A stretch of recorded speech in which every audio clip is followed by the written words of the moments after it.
എൻ്റെ പ്രിയപ്പെട്ടവരെ,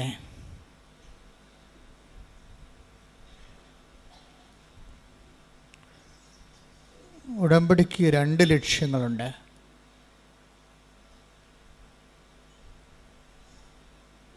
ഒരു മാനുഷികമായ ലക്ഷ്യവും ഒരു ദൈവികമായ ലക്ഷ്യവും.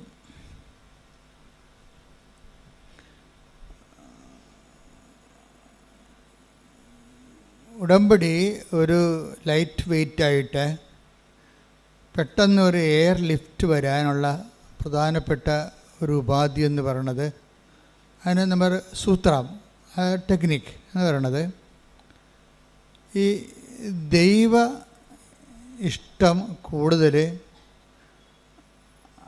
പ്രാധാന്യം ഉണ്ടാകണം. ഇപ്പോൾ അച്ഛൻ ആദ്യം എന്താ പറഞ്ഞത്? ഉടമ്പടിക്ക് 2 ലക്ഷ്യങ്ങൾ ഉണ്ടാകാനുള്ള സാധ്യതയുണ്ട്. ഒന്ന്, ഒരു മാനുഷിക ലക്ഷ്യം. ഇപ്പം നമ്മുടെ നിയോഗങ്ങളൊക്കെ മാനുഷിക ലക്ഷ്യങ്ങളുണ്ടല്ലോ, അല്ലേ? വീട് അത്യാവശ്യമല്ലേ, അതിന് ഓപ്ഷനില്ലല്ലോ. വിവാഹം അത്യാവശ്യമാണ്, ഓപ്ഷനില്ല, തിരഞ്ഞെടുപ്പില്ല. ജോലി അത്യാവശ്യമാണ്, ഓപ്ഷനില്ല. അപ്പോൾ മറ്റ് ഒരു ഉപാധി സമാന്തരമില്ലാത്ത വിഷയമാണ് നമ്മുടെ ഉടമ്പടിയിൽ. അതുപോലെ സമയബന്ധിതമായി നടക്കേണ്ട കാര്യങ്ങളാണ്.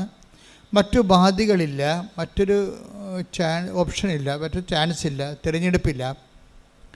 പക്ഷേ സമയവുമില്ല, മറ്റൊരു തിരഞ്ഞെടുപ്പുമില്ല, പക്ഷേ സമയവുമില്ല. ഇപ്പം ജപ്തിയൊക്കെ എന്ന് പറയുമ്പോൾ സമയബന്ധിതമാണല്ലോ. വിസയും അക്കാഡമിക് കോഴ്സുകളും എല്ലാം സമയബന്ധിതമാണ്. നമുക്ക് സമയം മുമ്പില്ല വേറെ. അപ്പം അങ്ങനെയുള്ള വിഷയങ്ങളാണ് ഉടമ്പടിയുടെ പരിധി വരുന്നത്.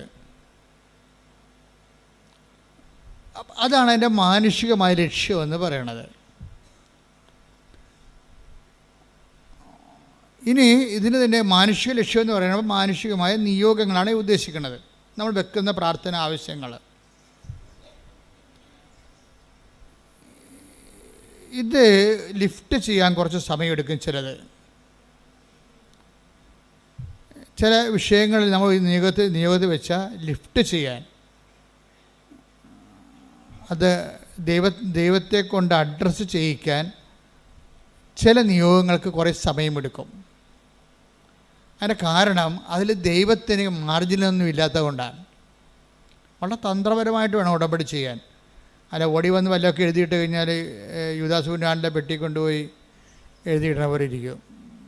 അതിൻ്റെ അകത്ത് ഇത് ഉടമ്പടി വളരെ സത്യസന്ധമായ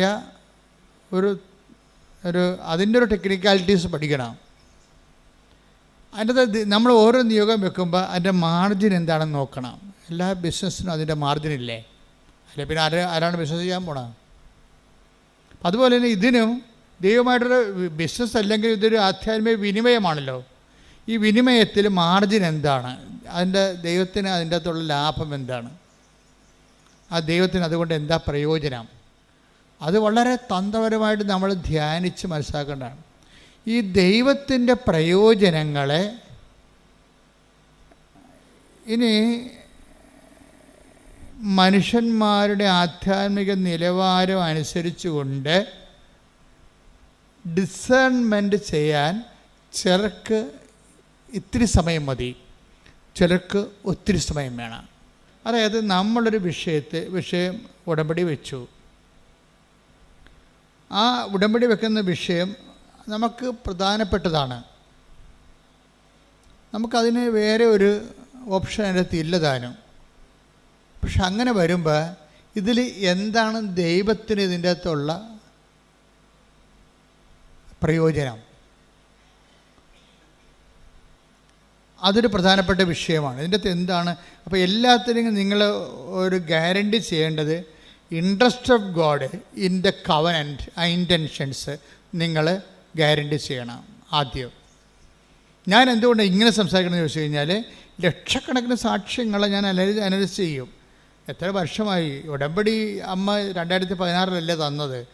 ഈ കൃപാസനം എന്ന് പറഞ്ഞ സംവിധാനം ഉള്ളത് 89 അന്ന് മുതൽ ലക്ഷക്കണക്കിന് മനുഷ്യർ പ്രാർത്ഥിക്കുകയും കൗൺസിൽ ചെയ്യുകയും ഒക്കെ ചെയ്യുമ്പോൾ ഞാനെല്ലാം നിശ്ചിതമായി നിരീക്ഷിക്കുന്ന ഒരാളാണ്. അപ്പോൾ ഏതാണ് പെട്ടെന്ന് ക്രാക്കാകണത്, പെട്ടെന്ന് ഫയർ ആകണമെന്നൊക്കെ എനിക്ക് ഏറെക്കുറെ ഒരു ഐഡിയ ഉണ്ട്. അതുകൊണ്ടാണ് ഞാൻ നിങ്ങളോട് പറയണത്, ഈ സ്പീഡ് ബൗണ്ടാകണമെങ്കിൽ, ഉടമ്പടി സ്പീഡ് ബൗണ്ടാകണമെങ്കിൽ അതിൻ്റെ അകത്ത് ആ വിനിമയത്തിലുള്ള ദൈവത്തിൻ്റെ ഇൻട്രസ്റ്റുകൾ അത് നമ്മൾ ഗ്യാരണ്ടി ചെയ്യണം. ദൈവത്തിൻ്റെ താല്പര്യം എന്ന് വെച്ചാൽ ആ ഒരു വിനിമയം നടന്നാൽ, ഇപ്പം നിനക്ക് കുട്ടി ഉണ്ടായി, ദൈവത്തിന് എന്താ പ്രയോജനം? നീ കൊച്ചിനെ മുടത്തി ഞായറാഴ്ച കുർബാനയും മുടക്കി നടക്കും, ദൈവത്തിന് നഷ്ടമാണ് വരാൻ പോണത്. മനസ്സിലായില്ലേ? നിനക്കിപ്പോൾ 7 കൊല്ലം, ഇപ്പം കൃപാസനത്തിൻ്റെ ഉടമ്പടിയുടെ വിഷയം എന്താണ്? കൃപാസനത്തിൻ്റെ എത്രയെത്ര പ്രാർത്ഥനകൾക്ക് ശേഷമാണ് ദൈവം ഉടമ്പടി തന്നിരിക്കുന്നത്. ആദ്യം ഇവിടെ ഉണ്ടായിരുന്നത് കടലോര കൺവെൻഷനാണ്. കടലിൽ കൺവെൻഷൻ നടത്തിക്കൊണ്ടിളക്കിയിരുന്നു 90 വരെ. 90 തൊട്ട് 2000 വരെ കടലിലായിരുന്നു കൺവെൻഷൻ നടത്തിയത്. വള്ളക്കാരെല്ലാം വിളിച്ചുകൂട്ടി, ബോട്ടുകാരെല്ലാം വിളിച്ചുകൂട്ടി, എല്ലാ ബോട്ടിലും ഞാൻ കടലിൽ കൂടി വള്ളത്തെ പോയിട്ട് ഓരോ ബോട്ടിലും കയറി ഇറങ്ങി വെഞ്ചരിക്കുകയും ചെയ്യും. അവിടെയുള്ള കത്തോലിക്കരെ കുമ്പസാരിപ്പിക്കുകയും ചെയ്യും. അതാണ് അന്ന് ഈശോ പറഞ്ഞ കാര്യങ്ങൾ. 2000 ആയപ്പോൾ എൻ്റെ ശുശ്രൂഷ അവിടെ കഴിഞ്ഞു. അപ്പോൾ എന്നോട് പറഞ്ഞ് കടലിൽ നിന്ന് പോരാൻ പറഞ്ഞു. അപ്പോൾ എനിക്ക് ഈ ശുശ്രൂഷ ഇവിടെ സ്ഥലം കാണിച്ചു തന്നു. അപ്പോൾ ഇവിടെ കൊണ്ടുവന്നൊരു കാറ്റാടി കമ്പ് കുഴിച്ചിട്ട് 8 കാറ്റാടി കമ്പ് അവിടെ കുഴിച്ചിട്ട് ഒരു ടർപ്പുള്ളി വലിച്ചു കിട്ടി തുടങ്ങിയ പരിപാടിയാണിത്. അത് 2000 ഞങ്ങൾ ചെയ്തതെന്ന് വെച്ച് കഴിഞ്ഞാൽ, അന്ന് അമ്മ പറഞ്ഞത് ഒന്നും ചെയ്യേണ്ട, ശുശ്രൂഷ ഒന്നും വേണ്ട, മാക്സിമം ഇരുന്ന് മധ്യസ്ഥ പ്രാർത്ഥന നടത്താൻ പറഞ്ഞു, മാക്സിമം. അപ്പോൾ എന്താ ഞങ്ങൾ വെച്ച് കഴിഞ്ഞാൽ എല്ലാം ചെയ്യുമ്പോൾ അടിമോസ്റ്റാണ് ചെയ്യണത്. അല്ലാതെ അപ്പോഴുടനെ എനിക്കൊരാളെ ഒപ്പിച്ചു തന്നത്. ഞാൻ ശാന്തംപാറയിൽ ധ്യാനിക്കാൻ ചെന്നപ്പോൾ അവിടെ ഒരു പ്രായമുള്ള ആൾ, അപ്പോൾ ശാന്തംപാറയിൽ ധ്യാനം ഞാൻ എപ്പോഴും ഇടയ്ക്കൊക്കെ പറയണതാണ്, ഇടുക്കിയിൽ 3-5 ദിവസം ധ്യാനമാണ്. അപ്പോൾ വെളുപ്പാങ്കാലത്തൊക്കെ ആൾക്കാർ മലയിറങ്ങി വരുന്നത് എനിക്ക് പുതിയ കാഴ്ചയായിരുന്നു അതൊക്കെ. അപ്പോൾ ഒരു ചേച്ചി അതിനടുത്ത് പറഞ്ഞ്, എൻ്റെ ഞങ്ങളിവിടുന്ന് കൊത്തിക്കൊണ്ട് പറക്കാനും പറ്റത്തില്ല, തിന്നാനും പറ്റാത്തൊരവസ്ഥയിലാണ് കിടക്കുന്നത്. എൻ്റെ ഭർത്താവ് മരിച്ചുപോയി, ഞാനും എൻ്റെ 3 പെൺകുഞ്ഞുങ്ങളും ഉണ്ട്. ഞാൻ മലമുകളിലാണ് വീട്, ഞങ്ങൾക്ക് അവിടെ വെള്ളം ഇപ്പം കിട്ടണില്ല. അതൊരു ഡിസംബർ ആകുമ്പോൾ വെള്ളം പറ്റും, പിന്നെ മാർച്ച്, ജനുവരി, ഫെബ്രുവരി, മാർച്ച്, ഏപ്രിൽ ആകുമ്പോൾ ഈ 4 മാസം മഴ പെയ്യണവരെ, ജൂണിൽ മഴ പെയ്യണവരെ 5 മാസത്തോളം ഇവർക്ക് ഇറങ്ങി വരണം. 200-250 മീറ്റർ മല ഇറങ്ങി വരണം. അത് അടുത്ത താഴെ അവരുടെ വീടിൻ്റെ 250 ആ മലയുടെ താഴെ ഒരു വീട്ടിൽ വെള്ളമുണ്ട്. അപ്പോൾ ഈ വെള്ളം കോരിക്കൊണ്ട് പിന്നെ മുകളിലോട്ട് കയറണം. പെൺപിള്ളേരാണെങ്കിലൊക്കെ ഒരു 10-16 വയസ്സിന് മുകളിലുള്ള ആൾക്കാരാണ് എല്ലാവരും. അപ്പോൾ വൈകുന്നേരം ആകുമ്പോൾ പെൺപിള്ളേരെ ഇങ്ങനെ ഇടാൻ പറ്റത്തില്ല വെള്ളം കോരാൻ വേണ്ടി. അതുകൊണ്ട് ചേച്ചി തന്നെ പോകണം. ചേച്ചി ഒരു നടുവൊടിഞ്ഞ് വെള്ളം കോരി ഒരു മനുഷ്യൻ്റെ ജീവിതത്തിൻ്റെ അവസ്ഥകളെ. അപ്പോൾ എന്നിട്ട് പറഞ്ഞ് എന്ത് ചെയ്ത് ആൾക്കാരിപ്പോൾ ഞങ്ങളുടെ കിണറ്റിൽ വെള്ളമില്ലെന്നുള്ളത് എല്ലാവർക്കും അറിയാം. അത് കാരണം ഇത് വിറ്റിയിട്ട് പോകാമെന്ന് പറഞ്ഞാൽ ആരും ഇത് വാങ്ങിക്കത്തില്ല. ഇവിടെ താമസിക്കാമെന്ന് വിചാരിച്ചാൽ ഈ പെൺപിള്ളേരെ കെട്ടാൻ ആരും വരത്തുമില്ല. അത് നിസ്സാര കാര്യമല്ല. നിങ്ങൾക്ക് കേട്ടിട്ടൊന്നും തോന്നണില്ലല്ലേ? എനിക്ക് അന്ന് ശരിക്കും ഫീൽ ചെയ്തായിരുന്നു. എൻ്റെ ഒരു വിജയം തന്നെ കർത്താവ്, എൻ്റെ ശുശ്രൂഷ, നമ്മുടെ ശുശ്രൂഷയുടെ ഒരു വിജയം തന്നെ ആൾക്കാരുടെ വിഷയം കേൾക്കുമ്പോൾ നമുക്കും സങ്കടം വരും. അതാണ് വിഷയം. എന്ത് പറഞ്ഞാലും എനിക്കെൻ്റെ ഗ്രാവിറ്റി പെട്ടെന്ന് പിടികിട്ടും. അവരെന്തുമാത്രം അതിൻ്റെ അകത്ത് വിഷമിക്കുന്നുണ്ടെന്ന് എനിക്ക് മനസ്സിലാകും. ഞാൻ അപ്പം തന്നെ ഈ എന്തെല്ലാം മാർഗം ദൈവത്തിരുസന്നിധിയിൽ ഈ വ്യക്തിയുടെ കണ്ണീർ തുടക്കാൻ ചെയ്യാൻ പറ്റും, അതൊക്കെ ചെയ്യാനും ദൈവത്തിരുസന്നിധി നിൽക്കും. മറ്റുള്ളവരുടെ എപ്പോഴും വിഷയം എന്താ വെച്ചാൽ ഈ ഉടമ്പടിയൊക്കെ പെട്ടെന്ന് ഫയറാകാനെല്ലാം നല്ലത് വേറെ ഒരാളെ, ദൈവത്തിന് മാത്രം കക്ഷി ചേർക്കരുത്. അതിൻ്റെ അകത്ത് വേറെ ഒരാളെ കൂടി, വേറെ കുറേ ആൾക്കാരെ കൂടി അതിൻ്റെ അകത്ത് കക്ഷി ചേർക്കണം. അപ്പോഴാണ് ഈ ഉടമ്പടി ലിഫ്റ്റാകണത്. എന്ന് വെച്ച് കഴിഞ്ഞാൽ നമുക്ക് ഒറ്റയ്ക്ക് എൻ്റെ പിതാവേ എന്ന് പ്രാർത്ഥിക്കാൻ പറ്റത്തില്ലല്ലോ. സ്വർഗസ്ഥനായ പിതാവേ, സ്വർഗസ്ഥനായ, അതാണ് പ്രശ്നം. അപ്പം മറ്റുള്ളവരെ കൂടിനകത്ത് കക്ഷി ചേർക്കാതെ ഈ പ്രാർത്ഥന ലിഫ്റ്റാകത്തില്ല. എന്നെ അനുഗമിക്കാൻ ആഗ്രഹിക്കുന്നവൻ, take the bed of God, ശ്രുതിക്കട്ടെ ഹല്ലേലൂയ. ലൂക്കാ 9:23. ആരെങ്കിലും ആരെങ്കിലും എന്നെ അനുഗമിക്കാൻ ആഗ്രഹിക്കുന്നെങ്കിൽ അവൻ തന്നെ തന്നെ പരിത്യജിച്ച് അനുദിനം തന്റെ കുരിശുമെടുത്തുകൊണ്ട് എന്നെ അനുഗമിക്കട്ടെ. അപ്പൊ ഇതിനകത്ത് വിഷയം വെച്ചാൽ ക്രിസ്തുവിനെ ഒരു വിഷയത്തിൽ കക്ഷി ചേർക്കണമെന്ന് വിചാരിച്ചോ? ഇപ്പം നമ്മുടെ വണ്ടിയുടെ മുമ്പിൽ ആ വണ്ടി പുള്ളി ചെയ്യണമെന്നുണ്ടെങ്കിൽ നമ്മുടെ വിഷയത്തിൽ ക്രിസ്തുവിനെ കക്ഷി ചേർക്കണം.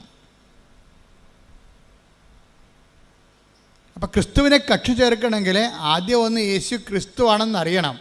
ഈ ക്രിസ്തു എന്ന് പറഞ്ഞ ഈ യാഥാർത്ഥ്യത്തിന് വേണ്ടി ജീവിക്കാനും മരിക്കാനും തയ്യാറായ കമാൻഡോ ഓപ്പറേഷനാണ് നടക്കുന്നത്. അതിനുള്ള കമാൻഡോസിനെ തിരഞ്ഞെടുക്കുകയാണ്. അതിൻ്റെ അകത്ത് ഒന്നാമനാണ് പത്രോസ്. പത്രോസിനോട് ചോദിക്കും, who do you say that I ആം?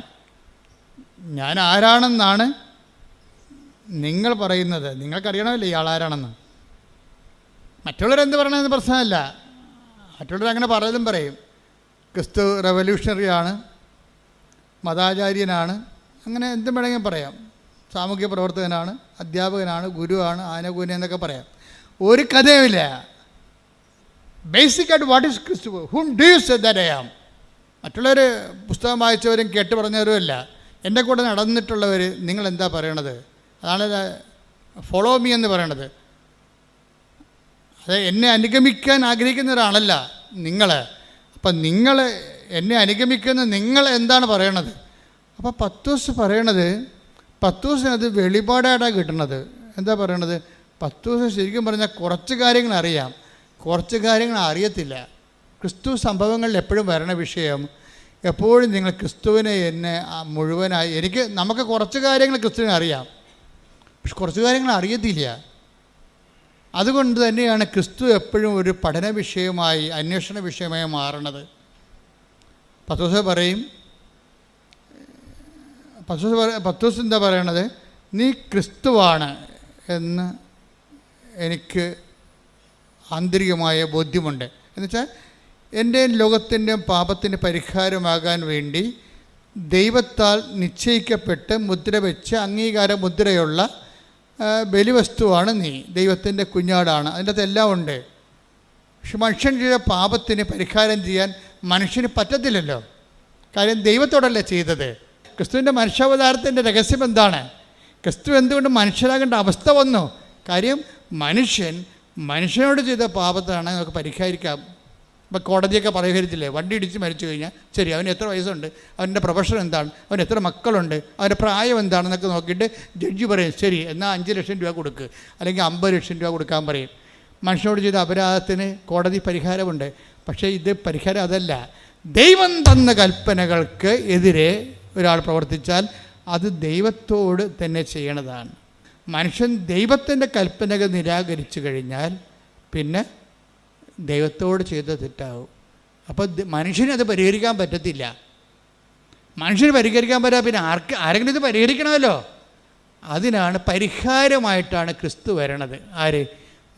ദൈവം തന്നെ മനുഷ്യപ്രകൃതി സ്വീകരിച്ചുകൊണ്ട് അവൻ ആകൃതിയിൽ മനുഷ്യനെപ്പോലെയായി ദൈവത്തോടുള്ള സമാനത മുറുകെ പിടിക്കേണ്ട കാര്യമില്ലാതെ അവൻ മനുഷ്യനായി മരണത്തോളവും കുരിശ് മരണത്തോളവും തന്നെ താഴ്ത്തി. ആണ് കുരിശ് മരണത്തോളം പരിഹാരമായി. അപ്പോൾ മനുഷ്യൻ ചെയ്ത പാപത്തിന് ദൈവം തന്നെ മനുഷ്യപ്രകൃതി പരിഹാരം ചെയ്ത റിട്ടാലിയേഷനായി അവിടെ വെച്ച്. ഇനി ക്രിസ്തു എനിക്ക് വേണ്ടി കൂടിയാണ് പരിഹാരം ചെയ്തതെന്ന് ഞാൻ വിശ്വസിക്കുമ്പോഴാണ്, അതാണ് വിശ്വാസം എന്ന് പറയണത്.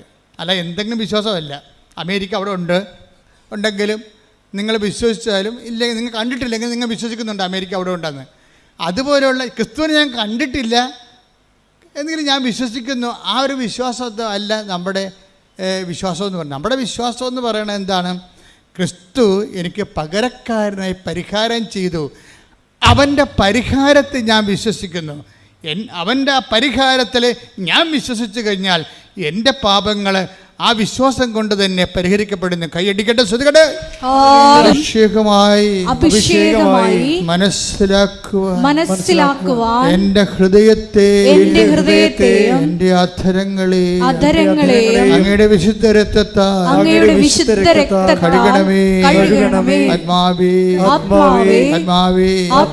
അങ്ങയുടെ ഉത്ഥാനത്തിന്റെ ഫലമായ ആത്മാവേ നിറയണമേ, വീണ്ടും നിറയണമേ.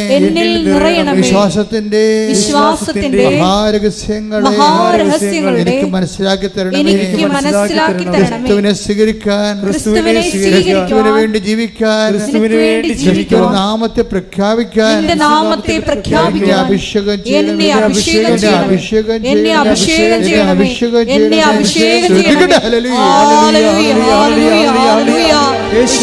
ലോകത്തിന്റെ അതിർത്തികൾ വരെ നിന്റെ നാമത്തിന് സാക്ഷ്യം വഹിക്കുവാൻ ഞങ്ങളെ തിരഞ്ഞെടുത്ത് അഭിഷേകം ചെയ്യണമേ. മത്തായിയുടെ സുവിശേഷം 16:24. ആരെങ്കിലും എന്നെ അനുഗമിക്കാൻ ആഗ്രഹിക്കുന്നെങ്കിൽ അവൻ തന്നെ തന്നെ പരിത്യജിച്ച് തന്റെ കുരിശുമെടുത്ത് എന്നെ അനുഗമിക്കട്ടെ. ഇത് വളരെ ഹൃദ്യമായ ഒരു സമവാക്യമാണ്. ക്രിസ്തുവാണ് നീ എന്ന് പത്രോസ് പറഞ്ഞു. എന്ന് വെച്ച് കഴിഞ്ഞാൽ ലോകത്തിന് എക്കാലത്തെയുമുള്ള നിത്യതയുടെ പരിഹാരം, നിത്യത ലഭിക്കുന്നതിനുള്ള ഏക പരിഹാരമാണ് നീ. നിൻ്റെ ബലിയിലാണ് അപ്പൻ പ്രസാദിക്കാൻ പോകുന്നത്. നീ എനിക്ക് വേണ്ടി കൂടിയാണ് മരിച്ചുയർത്തിട്ടതെന്ന് ഞാൻ വിശ്വസിക്കുമ്പോഴാണ് നിന്നെ എനിക്ക് ലഭിച്ചിട്ട് ഞാൻ നിൻ്റെ കൂടെ നിത്യത കരയേറ്റുന്നത് എന്നുള്ള ക്രിസ്തു രഹസ്യത്തിലേക്കുള്ള യാത്രയിൽ സംഭവിക്കേണ്ട ചില സ്വകാര്യമായ ലളിതമായ കാര്യങ്ങളുണ്ട്. അതിലെന്താണ്? ക്രിസ്തുവിനെ സ്വീകരിക്കാൻ പത്രോസാണ് പറയണത്, നീ ക്രിസ്തുവാണെന്ന് പറയണത്. വെച്ച് കഴിഞ്ഞാൽ അഭിഷിക്തൻ, അംഗീകരിക്കപ്പെട്ടവൻ, നിൻ്റെ ബലിയിൽ മാത്രം ദൈവം പ്രസാദിക്കുന്നവൻ. വേറെ എന്ത് പ്രസാദിപ്പിച്ചാലും കാര്യമില്ല. വേറെ നീ പാപപരിഹാരത്തിന് വേണ്ടി എന്ത് തലകുത്തി പറഞ്ഞിട്ടൊരു കഥയുമില്ലെന്നാണ്. ക്രിസ്തുവിൻ്റെ പരിഹാരത്തോടു കൂടി ബാക്കി മാനവരാശിയുടെ സാംസ്കാരികമായി കണ്ടെത്തിയിട്ടുള്ള മുഴുവൻ പരിഹാരങ്ങളെയും നള്ളിഫൈ ചെയ്യുകയാണ്. മനുഷ്യൻ പരിഹാരത്തിന് എന്തെല്ലാം ചെയ്യുന്നുണ്ട്. ക്രിസ്തു നിനക്ക് വേണ്ടി മരിച്ചു പാപത്തിൻ്റെ പരിഹാരമായി എന്ന് നീ വിശ്വസിക്കുമ്പോൾ ക്രിസ്തു നേടിയെടുത്ത പരിഹാരം നിനക്ക് അവകാശമാക്കണമെങ്കിൽ നിൻ്റെ വിശ്വാസത്തിലൂടെയാണത്. അപ്പം നീ എന്തിലാണ് വിശ്വസിക്കണത്? ക്രിസ്തുവെന്ന വ്യക്തിയിൽ വിശ്വസിക്കുന്നതിനേക്കാൾ ഉപരി ക്രിസ്തു നിനക്ക് വേണ്ടി പാപപരിഹാരം മരിച്ചുവെന്ന് നീ വിശ്വസിക്കണം. പറഞ്ഞേ, കർത്താവായ ദൈവമേ, എന്റെ പാപപരിഹാരമായി എനിക്ക് പകരക്കാരനായി നീ മരിച്ചുവെന്ന് നിന്റെ മരണത്തില് ദൈവപിതാവ് പ്രസാദിച്ചുകൊണ്ട് എന്നെ ഉയർത്തെഴുന്നേൽപ്പിച്ചുവെന്ന് ഞാൻ വിശ്വസിക്കുന്നു. നിന്റെ മരണത്തെ പ്രഖ്യാപിക്കുന്നു, നിന്റെ ഉയർപ്പിൽ വിശ്വസിക്കുന്നു, വരവ് കാത്തിരിക്കുന്ന കർത്താവേ, വിശ്വാസത്തിന്റെ ഈ മഹാരഹസ്യങ്ങളെ അടയാളങ്ങളിലൂടെ ആഘോഷിക്കുവാൻ അഭിഷേകം നൽകണം. ഉടമ്പടി അടയാളങ്ങളുടെ ക്രിസ്തു രഹസ്യത്തിൻ്റെ അടയാളങ്ങളുടെ ആഘോഷമാണ് ഉടമ്പടി. ഇപ്പം ക്രിസ്തു രഹസ്യ ഉടമ്പടിയിൽ എന്താ സംഭവിച്ചിരിക്കുന്നത്? ക്രിസ്തു രഹസ്യമാണ് ആഘോഷിക്കപ്പെടുന്നത് അടയാളങ്ങളിലൂടെ. എന്താണ്? ക്രിസ്തു എനിക്ക് വേണ്ടി മരിച്ചു, എൻ്റെ വിടുതലിൻ്റെ വില കൊടുത്തു, എൻ്റെ വിടുതലിൻ്റെ വില കൊടുത്തു. ആ നിൻ്റെ വിടുതലിൻ്റെ വില കൊടുത്തുകൊണ്ട് നിനക്ക് മരണമില്ല, അവൻ വിശ്വസിക്കുന്നവൻ നിത്യമായി ജീവിക്കുമെന്ന് ഈശോ വാഗ്ദാനം നൽകിയിട്ടുണ്ടെങ്കിൽ, അവൻ്റെ ഉയർപ്പിലൂടെ ആ വാഗ്ദാനത്തെ അവൻ സാധൂകരിക്കുന്നുണ്ടെങ്കിൽ അത് നിനക്ക് നാളെ അവകാശമാകാൻ പോകുമ്പോഴേ നിനക്ക് ഒരു ആധികാരികതയുണ്ട്. എന്താണ്? ക്രിസ്തു എനിക്ക് വേണ്ടി മരിക്കാൻ വേണ്ടി മാത്രം ഞാൻ ദൈവത്തിൻ്റെ തിരുസന്നിധിയിൽ വിലയുള്ളവനാണ്. കൈയടിച്ച് സ്തുതിക്കട്ടെ. ഹല്ലേലൂയ. പുകഴ്ചയും ഉണ്ടായിരിക്കട്ടെ. നിങ്ങൾ ഇതിൻ്റെ തിയററ്റിക്കൽ സൈഡ് പഠിക്കാതെ ഉടമ്പടി ക്രാക്കാക്കാൻ ബുദ്ധിമുട്ടാണ്.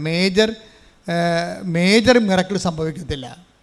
സാധാരണ ലൈറ്റ് മിറക്കിളൊക്കെ സംഭവിക്കും. അവൻ്റെ തിയറി പഠിക്കണം. ഇപ്പം ഡ്രൈവർമാരെ നമ്മൾ എടുക്കത്തില്ലേ, ഡ്രൈവർമാരെടുക്കുമ്പോൾ എന്ത് പറയും, നിങ്ങൾ മെക്കാനിസ്റ്റ് ആണെന്ന് ചോദിക്കും ആദ്യം. അയ്യോ മെക്കാനിസ്റ്റ് അല്ല. അപ്പോൾ അത് എൻ്റെ കൂടെ വണ്ടി ഞാൻ വഴി കിടക്കേണ്ടി വരുമല്ല, നിൻ്റെ കൂടെ നിന്നെ വീട്ടിൽ പോയിക്കോളാൻ പറയും ഇല്ലേ. ഡ്രൈവർമാരെ നമ്മുടെ ഏത് കമ്പനിക്കാരും ഡ്രൈവർ എടുക്കുമ്പോൾ എന്ത് ചോദിക്കും, നിങ്ങൾ മെക്കാനിസ്റ്റ് ആണെന്ന് ചോദിക്കും. കാരണം ഡ്രൈവർ കം മെക്കാനിസ്റ്റിനാണ് നമുക്കൊരു കോൺഫിഡൻസ് ഉള്ളത്. ഉടമ്പടി പഠിക്കുമ്പോൾ അതിൻ്റെ ഡ്രൈവറായാൽ മാത്രം പോരാ, അത് ചെയ്ത് അനുഷ്ഠിച്ച് ഓരോ കാര്യം അച്ഛൻ ഇവിടുന്ന് പറഞ്ഞു വിടും, ഓരോ കാര്യം നിങ്ങൾ ചെയ്യും. നിങ്ങൾ ഡ്രൈവറാണ് അതിൻ്റെ, പക്ഷേ മെക്കാനിസ്റ്റ് അല്ല. ഉടമ്പടി എങ്ങനെ ക്രാക്കാക്കണം എന്നുള്ളതിൻ്റെ അതിൻ്റെ സൈദ്ധാന്തിക ലെവൽ അറിയണം. അതെന്താണ്? ക്രിസ്തു രഹസ്യങ്ങളുടെ ആഘോഷമാണ്. ക്രിസ്തു രഹസ്യം എന്ന് പറയുന്നത് എന്താണ്? ക്രിസ്തു എനിക്ക് വേണ്ടി പകരക്കാരനായി മരിച്ചു. പറഞ്ഞേ, ക്രിസ്തു എനിക്ക് വേണ്ടി പകരക്കാരനായി മരിച്ചു. എനിക്ക് ലഭിക്കുന്ന ഓരോ കുരിശിലും അവന്റെ നാമത്തോട് ഞാൻ ഐക്യദാർഢ്യം പ്രഖ്യാപിച്ചുകൊണ്ട് അവന്റെ മരണത്തെ ഞാൻ പ്രഖ്യാപിക്കുന്നു. എനിക്ക് ലഭിക്കുന്ന അനുദിന സങ്കടങ്ങളിലൂടെ അവന്റെ മരണത്തെ പ്രഖ്യാപിക്കുമ്പോൾ അങ്ങനെ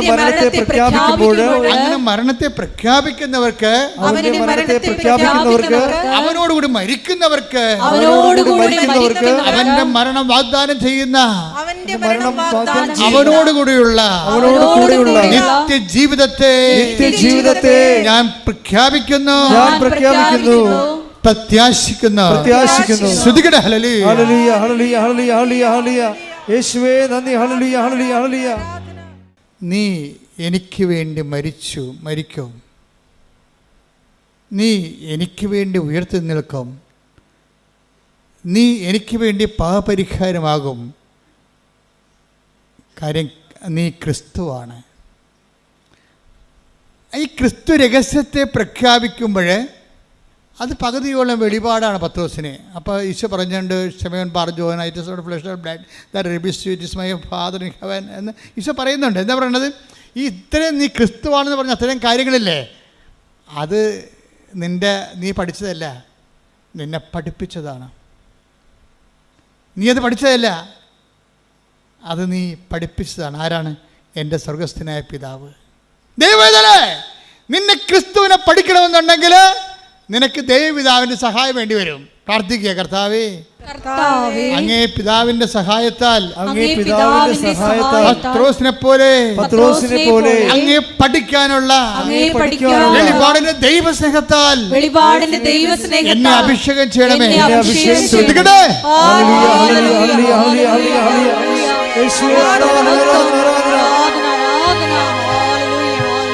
ക്രിസ്തു മഹാരഹസ്യത്തിൻ്റെ വാതിക്കലെത്തി അങ്കണത്തിലേക്ക് പ്രവേശിച്ചു എന്ന് ഈശോയ്ക്ക് മനസ്സിലായി. അപ്പോൾ പത്രോസ് പറയും, it is flesh and blood that reveals you. ഇത് നിൻ്റെ മാംസവും രക്തവുമല്ല, നിൻ്റെ അറിവല്ല. ഈ അപ്പ നിന്നോട് പറഞ്ഞിട്ടുണ്ട് എന്നെക്കുറിച്ച്. Though now you got the pass, നിനക്ക് പ്രവേശന അനുമതി ലഭിച്ചു. അപ്പോൾ ഇത് ഭയങ്കര സംഭവമാണ്. ക്രിസ്തു ഉടനെ പത്രോസിനെ മനസ്സിലാക്കി. എന്താ പറഞ്ഞത്? ഇത് നിനക്ക് ഇതിൻ്റെ കഴിവില്ലെന്ന് എനിക്കറിയാം, നീ അത്രയും പഠിച്ചിട്ടില്ല എൻ്റെ രഹസ്യം. പക്ഷെ അപ്പ നിനക്ക് ക്രിസ്തു രഹസ്യത്തിൻ്റെ ഒരു സൗധങ്ങളിലേക്ക് പ്രവേശിക്കാൻ വേണ്ടി അപ്പ നിനക്ക് പ്രവേശന പാസ് തന്നിട്ടുണ്ട്. Now I know it. ഇപ്പം എനിക്ക് മനസ്സിലായി. ഇനി എനിക്ക് നിന്നോട് കുറച്ച് കാര്യം പറയാനുണ്ട്. നിന്നോടും നിന്നെപ്പോലെ കമാൻഡോയാകാൻ വേണ്ടി ദൈവം വിളിച്ചവരോടെല്ലാം പറയാം. നീ എന്നെയാണ് അനുഗമിക്കാൻ ആഗ്രഹിക്കുന്നുണ്ടെങ്കിൽ എന്തു ചെയ്യണം? ഫസ്റ്റ് ടൈം എന്തു ചെയ്യണം? സ്വയം പരിത്യജിക്കണം. നിൻ്റെ വിഷയങ്ങളല്ല. എങ്ങനെയാണ് പെട്ടെന്ന് ഉടമ്പടി ക്രാക്കാകണം നിങ്ങളോട് പറയണ ഞാൻ. ക്രിസ്തു രഹസ്യത്തെ താത്വികമായിട്ടും സൈദ്ധാന്തികമായിട്ടും സൂക്ഷ്മതയോടെ പരിശോധിച്ചിട്ട് നിങ്ങൾ ഇംപ്ലിമെൻ്റ് ചെയ്യണം. എന്താണ്? ഇതിൻ്റെ അകത്ത് സ്വയം കണ്ടൻറ്റുകൾ ഉണ്ടാവും എപ്പോഴും. സ്വയം എന്ന് പറയാം തന്നെ ഈ സ്വയം എന്ന് പറയുമ്പോൾ എല്ലാ ഇൻറ്റൻഷനിലുള്ള സ്വയം നീ നോക്കിയെടുക്കണം. അതിനകത്ത് ക്രിസ്തുവിനെ കക്ഷിയാക്കണമെങ്കിൽ എന്താ മാർഗം? ഇത് എയർലിഫ്റ്റ് ചെയ്യണ്ടേ നിൻ്റെ നിയോഗങ്ങൾ? അതിന് ക്രിസ്തു കക്ഷിയാകണ്ടേ? അതിനകത്ത് സ്വയം ഉണ്ടാകുന്ന നോക്കിയെടുക്കണം. ഇപ്പോൾ ഉദാഹരണം, നിനക്ക് കുട്ടിയെ വേണം, നിനക്ക് കുട്ടിയില്ല. കാര്യം 23 വർഷമാണ് ഇട്ട് മക്കളില്ലാത്തവരെ ഈ ആൾക്കാരെ ഒറ്റ ഉടമ്പടി കൊണ്ട് 90 ദിവസത്തിനുള്ള ഒരു പ്രഗ്നൻ്റ് ആയിട്ടുണ്ട്. അങ്ങനെ പല കേസുകളുണ്ട്. ഇത് തന്നെയാണ് എല്ലാ കേസിൻ്റെ അവസ്ഥ. ലോകം കൈവിട്ട് ലോകത്ത് ജീവിച്ചിട്ട് വ്യത്യസ്തങ്ങളായ പ്രാർത്ഥനാ രീതികൾ നീ അവലംബിച്ചിട്ട് അവിടെ ആൻസർ കിട്ടാത്ത കാര്യം ഉടമ്പടി ആൻസറുണ്ടെന്ന് വെച്ചാൽ അതിൻ്റെ പ്രൂഫ് നിങ്ങൾക്ക് നോക്കിയാൽ മതി. ഓരോ ഉടമ്പടി സാക്ഷ്യത്തിൽ നോക്കിയാൽ മനസ്സിലാവും. അപ്പോൾ ഇതൊരു ലാസ്റ്റ് ഓപ്ഷൻ, ലാസ്റ്റ് അബോർഡാണ്. അവസാന കൂടാരത്തിലേക്ക് ദൈവം നിന്നെ കൊണ്ടുവന്നിരിക്കുകയാണ്. പക്ഷേ ഈ കൂടാരത്തേക്ക് വരുമ്പോൾ നീ ഇതിനെ ഈസിയായിട്ട് കണ്ടാൽ നീ ഒരു പൊട്ടൻ ക്രിസ്ത്യാനിയായിട്ട് മാറുക. എന്ന് വെച്ച് കഴിഞ്ഞാൽ ഇതിനെക്കുറിച്ച് കഥ അറിയാൻ പറ്റാതെ എന്നെ ആരാണ്ടൊക്കെ പറഞ്ഞ പോലെ എന്തൊക്കെ കാണിച്ചു വെച്ചിട്ട് പോകും. ഇത് വർക്കൗട്ട് ചെയ്ത് കറക്റ്റ് ചെയ്യത്തില്ല. ഇതിൻ്റെ രഹസ്യം മനസ്സിലാക്കിയിട്ട് നീ എന്താ ചെയ്യേണ്ടത്? ഈ സ്വയം എന്നുള്ള ക്രിസ്തുവിനെ നീ സ്വീകരിക്കണം. നീ ഉടമ്പടിയിൽ എനിക്ക് IELTS പാസ്സാകണം, അല്ലെങ്കിൽ എൻ്റെ ക്യാൻസർ 4ാം സ്റ്റേജ് എൻ്റെ രോഗം സുഖപ്പെടണം. അങ്ങനെ ക്യാൻസർ 4ാം സ്റ്റേജൊക്കെ ഒത്തിരി സൗഖ്യങ്ങൾ ഉടമ്പടിയിലൊക്കെ നമ്മുടെ യൂട്യൂബിൽ കിടപ്പുണ്ട്, ഉടമ്പടിയിലൂടെ ലഭിച്ചത്. ഫസ്റ്റ് 75 കൊല്ലമായിട്ട് ഭാഗോടമ്പടി നടക്കാത്തതൊക്കെ ഒറ്റ ആഴ്ചക്കൂടെ ഭാഗോടമ്പടി നടക്കും. ഇതൊക്കെ സിമ്പിളാണ് കാര്യം. പക്ഷേ നീ ഇതിനാണ് പ്രാധാന്യം കൊടുക്കണമെങ്കിൽ അതിൻ്റെ അകത്തൊരു സ്വയമുണ്ട്. ഈ സ്വയം അതിൻ്റെ അകത്ത് എപ്പോഴാണ് നീ സ്വയം ഐഡൻറ്റിഫൈ ചെയ്യാൻ പറ്റുന്നില്ലെങ്കിൽ ഉടമ്പടി ലാഗ് ചെയ്യും. സ്വയം എന്ന് പറയുന്നത് എന്താണ്? ഇപ്പം നിനക്ക് കാനഡയിൽ പോകണം. ഞാൻ രാവിലെ പറഞ്ഞില്ലേ എന്തിനാണ് കാനഡയിൽ പോകണമെന്ന് ചോദിച്ചു കഴിഞ്ഞാൽ, അവിടെ ചെന്നിട്ട് ജോലി കിട്ടി, അവിടെ കല്യാണം കഴിച്ചിട്ട് അവിടെ തൻ്റെ കുഞ്ഞിന് അവിടെ ജന്മം കൊടുക്കണം. എന്തിനാണ് ജന്മം കൊടുക്കണം? എന്നാൽ മാത്രമേ അവിടെ നിന്നൊക്കെ പൗരത്വം കിട്ടത്തുള്ളൂ. അതാണ് അതിനകത്തുള്ള സ്വയം എന്ന് പറയുന്ന സാധനം. സ്വയം അതാണ്. സ്വയം അത് ദൈവഹിതത്തിന് വിടണം. മനസ്സിലായില്ലേ? അവിടെ കയറി പിടിച്ചു കഴിഞ്ഞാൽ പക്ഷേ എന്നിട്ട് നീ എന്ത് ചെയ്യണം? കുരിശെടുക്കണം. സ്വയം പരിചയിച്ചിട്ട് എന്ത് ചെയ്യണം? സ്വയം പരിചയിച്ചുകൊണ്ട് മാത്രമല്ല അവിടെ ദൈവഹിതത്തിന് അത് എന്ത് സംഭവിക്കട്ടെ, അത് കോംപ്രമൈസ്, അത് നീ ദൈവം എന്ത് തീരുമാനിക്കുന്നു അവിടെ ഒരു കോംപ്രമൈസ് ചെയ്യാൻ തയ്യാറാണെന്ന് ആദ്യമേ കൈപൊക്കി പറഞ്ഞേക്കണം. കർത്താവേ, ഇതാണ് എൻ്റെ സ്വയം, പക്ഷേ ഇതേ സമയത്ത് അറ്റ് എനി കോസ്റ്റ് പരിത്യജിക്കാൻ ഞാൻ തയ്യാറാണ് എന്ന് പറഞ്ഞ്, കർത്താവേ എൻ്റെ നിയോഗത്തിൽ എഴുതിയിരിക്കുന്നതാണ് എൻ്റെ സ്വയം. അത് നിന്നെ സ്വീകരിക്കാൻ വേണ്ടി ഏതൊത്തുതീർപ്പിനും ഞാൻ തയ്യാറാണ്. അപ്പൊ ഈ സ്വയം ക്രിസ്തുവിനെ സ്വീകരിക്കാൻ വേണ്ടി കുപ്പയായിട്ട് കരുതാൻ നമുക്ക് കഴിഞ്ഞാൽ ഇത് പെട്ടെന്ന് ലിഫ്റ്റാവും. എന്ന് വെച്ച് കഴിഞ്ഞാൽ പിന്നെ എന്ത് ചെയ്യണം? അതിൻ്റെ അകത്തൊരു ക്രോസ് കണ്ടൻറ്റ് നിങ്ങൾ ആഡ് ചെയ്യണം. ക്രോസ് കണ്ടൻറ്റ് എന്ന് പറയുന്നത് എന്താണ്? എന്നെ അനുഗമിക്കാൻ ആഗ്രഹിക്കുന്നവൻ സ്വയം പരിത്യജിക്കുക. പിന്നെ എന്താണ്? കുരിശമെടുത്തുകൊണ്ട് കൂടെ വരിക. അപ്പം അപ്പോഴാണ് ഈ ക്രിസ്തു എന്ന് പത്രോസ് പറഞ്ഞ സംഭവം ഇവനെ അവകാശം ഓഹരിമാക്കാനുള്ള സൊല്യൂഷൻസിൻ്റെ ഇക്വേഷൻസ് പറയുകയാണ് ഈശോ. എന്താണ്? അതിനൊന്ന് ക്രിസ്തുവിനെ സ്വീകരിക്കാൻ എന്ത് ചെയ്യണം? സ്വയം എന്നുള്ള സംഭവം എല്ലാത്തിൻ്റെ അകത്ത് സ്വയം ഉണ്ടാകും. ഇപ്പം നിനക്കൊരു കുഞ്ഞിനെ വേണം, ദാറ്റ്സ് ഓക്കെ, ന്യായമായ ആവശ്യമാണ്. കുഞ്ഞിനെ കിട്ടുമ്പോൾ അതിൻ്റെ അകത്തൊരു സ്വയമുണ്ട്. എന്താ കാര്യം? ഇനി കുഞ്ഞിനെ സംബന്ധിച്ചിടത്തോളം കുഞ്ഞിനെ കിട്ടിയാൽ ചിലപ്പോൾ ചില പെണ്ണുങ്ങൾക്ക് ക്രിസ്തുവിനെ, ഇതുവരെയുള്ള ക്രിസ്തുവിനെ നഷ്ടപ്പെടാൻ സാധ്യതയുണ്ട്. അങ്ങനെ സംഭവിക്കും. അതെന്താണ്? ഞാൻ എപ്പോഴും പറയുന്ന എൻ്റെ ഒരു അനുഭവമുണ്ട്. ഞാൻ ഇടവക ഒന്നും പറയണില്ല. ഞാൻ ഇടവക ഇരിക്കുമ്പോൾ എപ്പോഴും ഒരു ചെടുത്തി വരുമായിരുന്നു 2 പെൺകുഞ്ഞുങ്ങളുമായിട്ട്. പെൺകുഞ്ഞുങ്ങളൊന്നും അല്ല, അതൊക്കെ വലിയ പിള്ളേരാണ്, 10-20 വയസ്സുള്ളതാണ്. ഇതുങ്ങളായിട്ട് എപ്പോഴും വരും ചെടുത്തി. അപ്പോൾ ചേടത്തിയിടക്ക് ഒരു ആന്തരികമായ ദുഃഖമുണ്ട്.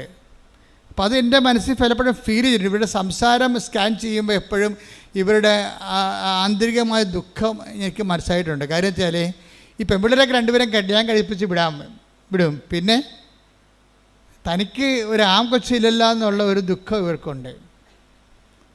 അത് ഭയങ്കര ദുഃഖമാണത് ശരിക്കും പറഞ്ഞാൽ. ചിലർക്ക് ദുഃഖമില്ല. കാര്യം കുടുംബങ്ങളൊക്കെ ഇപ്പോൾ നടത്തിക്കൊണ്ട് പോകുന്നത് പെൺപിള്ളേരല്ലേ പലതും. അപ്പം ചിലർക്ക് അത് ഭയങ്കര പെൺപിള്ളേരില്ലാത്തതായിരിക്കും ദുഃഖം, ചിലർക്ക് ആൺപിള്ളേർ ഇല്ലാത്തതായിരിക്കും ദുഃഖം. അത് അവരെ ആശ്രയിക്കുന്ന വിഷയമാണ്. രണ്ടും ശരിയാണോ തെറ്റാണോ ചോദിച്ചു കഴിഞ്ഞാൽ അത് ഡിഫേഴ്സ്, ഓരോരുത്തരെ ആശ്രയിച്ചിരിക്കുക. അപ്പോൾ ഈ ചേച്ചിയെ സംബന്ധിച്ചിടത്തോളം 2 നല്ല ഇടിവെട്ട് പെൺപിള്ളേരുണ്ട്. അവർ ആൺപിള്ളേരെക്കാൾ അടിപൊളി പിള്ളേരാണ്. എന്ത് കാര്യം ചെയ്യാനും, ഏത് വണ്ടിക്ക് പോകാനും, എന്ത് കാര്യം സഹായിക്കാനും. പക്ഷേ ഷീ ഈസ് നോട്ട് സാറ്റിസ്ഫൈഡ്. എന്താണ് വെച്ചാൽ അവർക്ക് സങ്കടമുള്ളതെന്ന് വെച്ച് കഴിഞ്ഞാൽ അവർക്കൊരു ആൺകുഞ്ഞുണ്ടായിരുന്നതാണ് പണ്ട്. ഇത് കുറേ നാളായിട്ട് കുഞ്ഞുങ്ങളില്ലായിരുന്നിട്ട് ഈ പെൺകുഞ്ഞുങ്ങൾ ജനിക്കണ മുമ്പ് അവർക്ക് ആൺകുഞ്ഞ് ജനിച്ചതാണ്. നല്ല മുഴുമുടക്കനായ നല്ല വെണ്ണപ്പരുവത്തിൻ്റെ കൊച്ചാണ് ജനിച്ചത്. പക്ഷേ എന്നാ പറ്റിയിരിക്കണമെന്ന് വെച്ച് കഴിഞ്ഞാൽ അതോടുകൂടി ഇവരുടെ കാര്യത്തിലൊരു തീരുമാനം ഉണ്ടാവും. ഇവർ ദൈവത്തിൻ്റെ കാലെ പിടിച്ച് ഈ കൊച്ചിനെ സംഘടിപ്പിച്ചെടുത്ത് പിന്നൊരു കാര്യമുണ്ട്. പിന്നെന്താണ്, ആ കൊച്ചിന് വീട്ടിൽ ആരെക്കൊണ്ടും കൈ തൊടിയിക്കത്തില്ല. അപ്പോൾ അവരുടെ ലക്ഷണം മാറി. അതാണ് സ്വയം എന്ന് പറയണത്. ഈ കരഞ്ഞ കൂവിയൊക്കെ ഇവിടെ കൂടെ നടക്കുമ്പോൾ ഞാൻ മൈൻഡ് ചെയ്യാത്തത് എന്താണ്, ഈ പിശാചിനെ എനിക്കറിയാം. അതുകൊണ്ടാണ് ചില ആൾക്കാർക്ക് എന്തൊക്കെ പറഞ്ഞാലും ഞാൻ എന്തൊരു നിലവിളിച്ചാലും നിങ്ങളവർക്ക് ജോസഫ് ചെന്ന മൈൻഡ് ചെയ്യാത്തത്. ഞാൻ എനിക്കറിയാം സാധനത്തിന്. കാര്യം ഇതോടുകൂടി ഇവളുടെ കാര്യം തീരുമാനമാകാൻ പോകും. ഇവിടെ ദൈവത്തിൽ നിന്ന് പോകാൻ പോകുകയാണ്. നമ്മളെപ്പോഴും പറയണം ദൈവത്തിൻ്റെ content, the content of the cross, അതെപ്പോഴും ഗ്യാരണ്ടി ചെയ്യണം നിങ്ങളുടെ നിയോഗത്തിൽ. 21 ലക്ഷം മനുഷ്യരുടെ കൗൺസിലിങ് കഴിഞ്ഞ 38 കൊല്ലമായിട്ട് ചെയ്തിട്ടാണ് ഈ കാര്യം പറയണത്. നിങ്ങളുടെ കണ്ടൻറ്റ് വൈസ് ഇപ്പോൾ ഇവർക്ക് ഈ ചേച്ചിക്ക് എന്താ സംഭവിച്ചിരിക്കണത്, ഈ ചേച്ചിക്ക് സംഭവിച്ചിരിക്കണത് ഇതാണ്. ഇവർ ഒരായുണ്ട് വീട്ടിൽ കുഞ്ഞിന്. ഈ 2 പെൺകുഞ്ഞുങ്ങൾ ജനിക്കണമെമ്പോൾ ജനിച്ച കൊച്ചാണേ, ആൺകുച്ച്.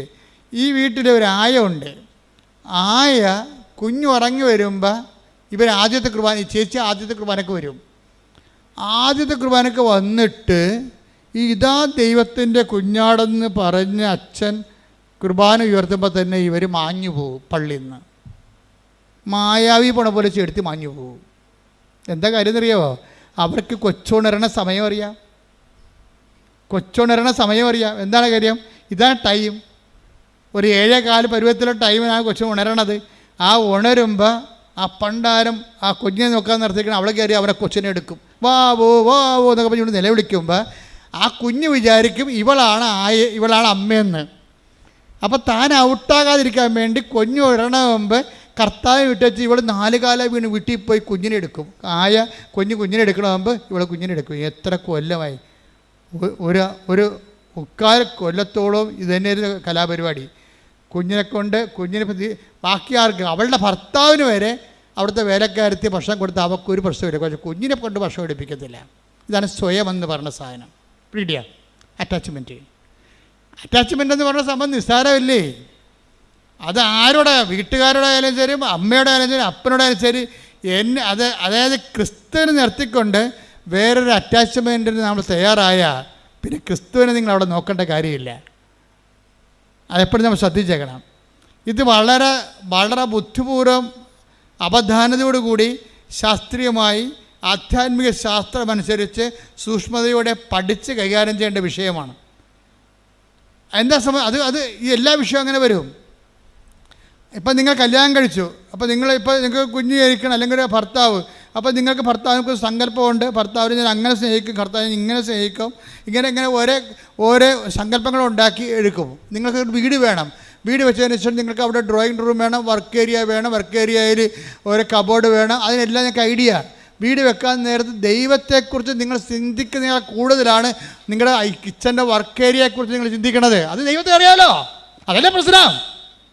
ഒരു വീടില്ലെന്ന് പറയുമ്പോൾ ആ വീട് വെച്ചിട്ട് സ്വന്തമായൊരു വീട് വെക്കുമ്പോൾ നിങ്ങൾ കല്യാണം ചെന്ന വീട്ടിൽ നിങ്ങളുടെ അലമാരിയിൽ സ്വർണമോ അതുപോലെ തന്നെ സാരിയോ വെച്ചപ്പോൾ നിങ്ങളുടെ നാത്തൂനോ നിങ്ങളുടെ അമ്മായിയമ്മ വെപ്പിച്ചിട്ടില്ലെങ്കിൽ അതിനൊക്കെ പരിഹാരം ചെയ്യാനൊരു പ്രതികാരം ഉള്ളിൽ കിടപ്പുണ്ട്. അതാണ് സ്വയം.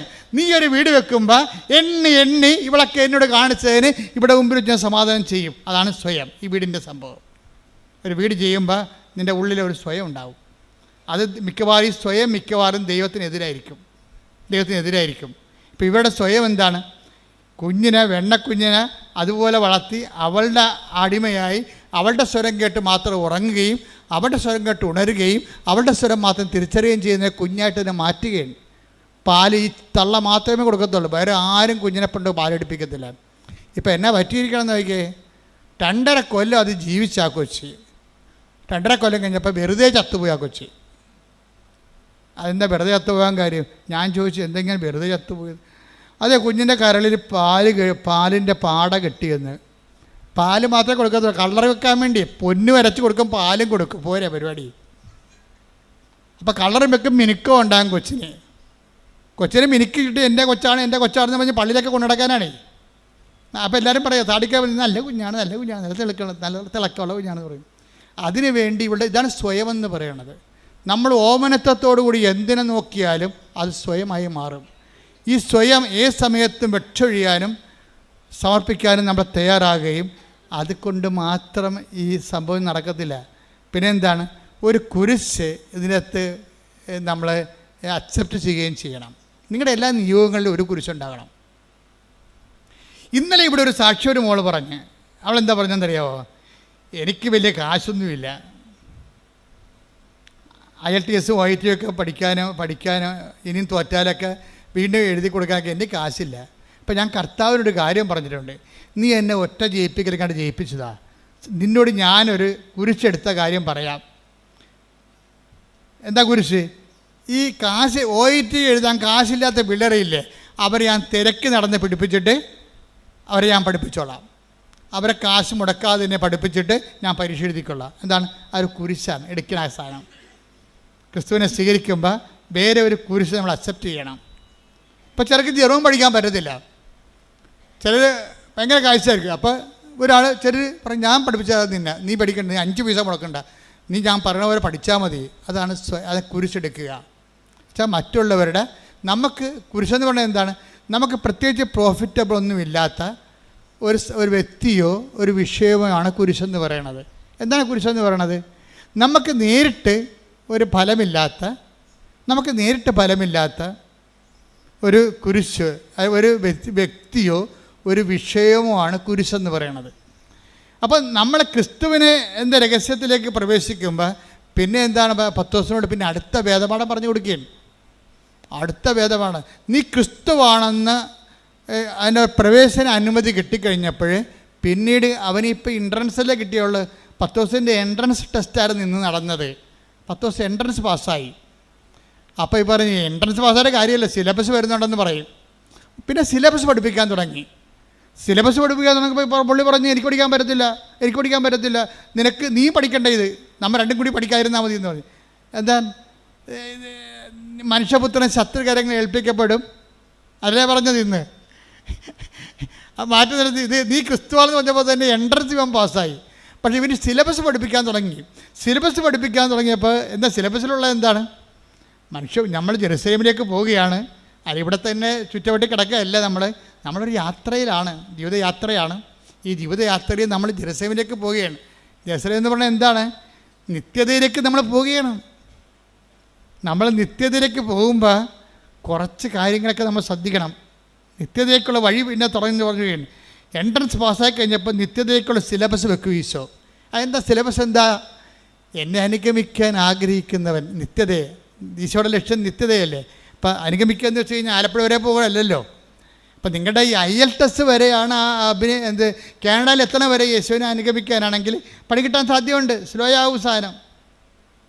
നിങ്ങളുടെ വസ്തു വിൽപ്പന മാത്രമാണ് നിങ്ങളുടെ ഉദ്ദേശം എന്നുണ്ടെങ്കിൽ ഇത് സ്ലോ ആകും. കാര്യം ദൈവത്തിൻ്റെ മാർജിൻ അവിടെ ഇല്ല. അതുകൊണ്ട് നിത്യത എന്നുള്ള വിഷയമാണ് ആദ്യമേ തന്നെ നിയോഗത്തിൽ വെക്കേണ്ടത്. പ്രാർത്ഥിക്കുക, കർത്താവായ ദൈവമേ, എന്റെ നിയോഗങ്ങളിൽ നിന്റെ പീഡാനുഭവത്തിലൂടെ മരണത്തിലൂടെ അപ്പായെ പ്രസാദിപ്പിക്കുവാൻ നീ എടുത്ത മാർഗങ്ങളിലൂടെ നിന്റെ മരണത്തിലൂടെ നീ നേടിയ നിത്യജീവനെ അവകാശമാക്കാൻ, അതെന്റെ നിയോഗമാക്കാൻ എന്നെയും അഭിഷേകം ചെയ്യണമേ.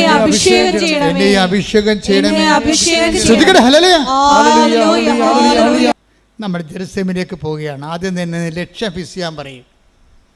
നിന്റെ IELTS, നിന്റെ കാനഡ, നിന്റെ അമേരിക്ക, നിന്റെ ന്യൂസിലൻഡ് അല്ല, അത് ആലപ്പുഴ വരെ പോണ പോലെ ഇരിക്കും. അതല്ല, നിന്റെ നിത്യത ആദ്യം നിന്റെ നിയോഗമാക്കാൻ പറയും. പ്രാർത്ഥിക്കുക, കർത്താവേ, അങ്ങയുമായിട്ടുള്ള എന്റെ ഉടമ്പടിയില് എന്റെ നിത്യത നിയോഗമാക്കാൻ എനിക്ക് അന്തർജ്ഞാനം നൽകണമേ.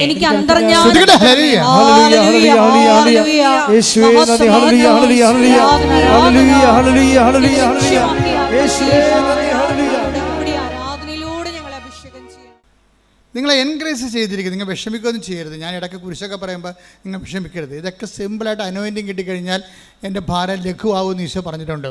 എന്താ പറഞ്ഞത്? എൻ്റെ ഭാരം ലഘുവാകും. അത് പ്രോമിസിങ്ങിലുള്ളതാണ്.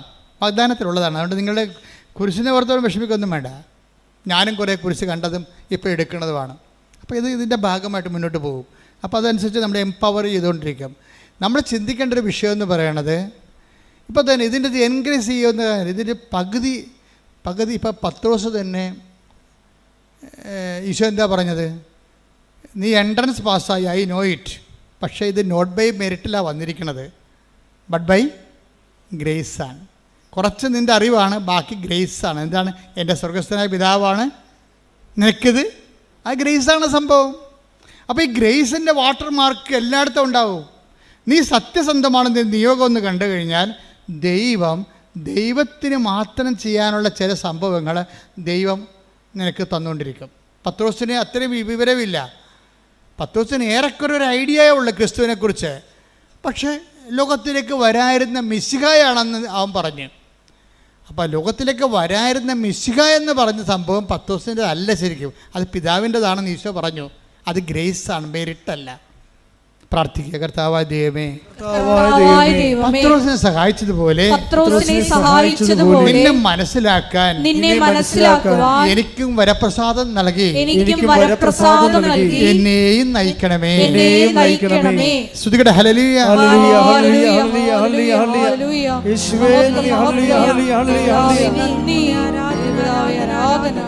ഇനി നമ്മുടെ യാത്ര ഇത്തിരി ദൂരമുണ്ട്. അതാണ് we are going to Jerusalem. എന്ത് ജെറുസലേമാണ്? സ്വർഗീയ ജെറുസലേമാണ്. ആ സ്വർഗീയ ജെറുസലേമേക്കുള്ള നിത്യതയിലേക്കുള്ള യാത്രയാണ്. അതിന് നീ എക്വിപ്ഡാണെന്ന് ചോദിക്കും. എന്താണ്? എന്നെ അനുഗമിക്കേണ്ടി വരും. എന്നെ അനുഗമിക്കേണ്ടി വരുമ്പോൾ നമുക്കറിയാമല്ലോ, ഇപ്പോൾ എവറസ്റ്റിലൊക്കെ പോകുന്ന ആൾക്കാരെ, കയറുന്ന ആൾക്കാരെ, ഇപ്പോൾ എവറസ്റ്റ് കയറിയ ആൾക്കാരുടെ അനുഭവങ്ങളൊക്കെ യൂട്യൂബിലുണ്ട്. അപ്പോൾ എവറസ്റ്റിലേക്ക് കയറുന്ന വഴിക്ക്, പോകുന്ന വഴിക്ക് 8000 അടി കയറണ്ടേ. അപ്പോൾ ഒത്തിരി സായിപ്പന്മാർ കയറിയിട്ടുണ്ട്, ഒത്തിരി അവിടെയുള്ള ഈ നേപ്പാളുകാർ കയറിയിട്ടുണ്ട്. അപ്പോൾ ഇവരൊക്കെ ടെൻസിങ് ഹിലാരിയും കയറി. അപ്പോൾ ടെൻസിങ്ങിനെ എന്തിനാണ് കൂട്ടിയത്? ഹിലാരി കൂട്ടാൻ കാര്യം എന്താ? ടെൻസിങ് ഈ മല കണ്ട് വളർന്ന ആളാണ്. അയാൾക്ക് കയറി പരിചയമുണ്ട്. ആ നാട്ടുകാരനാണ്. ഇപ്പം കടലിൽ പോകുമ്പോൾ മത്സ്യത്തൊഴിലാളിനെ കൊണ്ടല്ലേ പോകാൻ പറ്റത്തുള്ളൂ. കടലിൽ അല്ലാതെ പുസ്തകം നോക്കി കടൽ നീന്തി പഠിച്ച ആൾക്കാരെ കൊണ്ടുപോകാൻ ടെക്സ്റ്റ് ബുക്കിൽ കൊണ്ടുപോകാൻ പറ്റത്തില്ലല്ലോ. അപ്പോൾ അതുകൊണ്ട് ടെൻസിങ്ങിനും കൂട്ടിയാണ് ഹിലാരി പോണത്.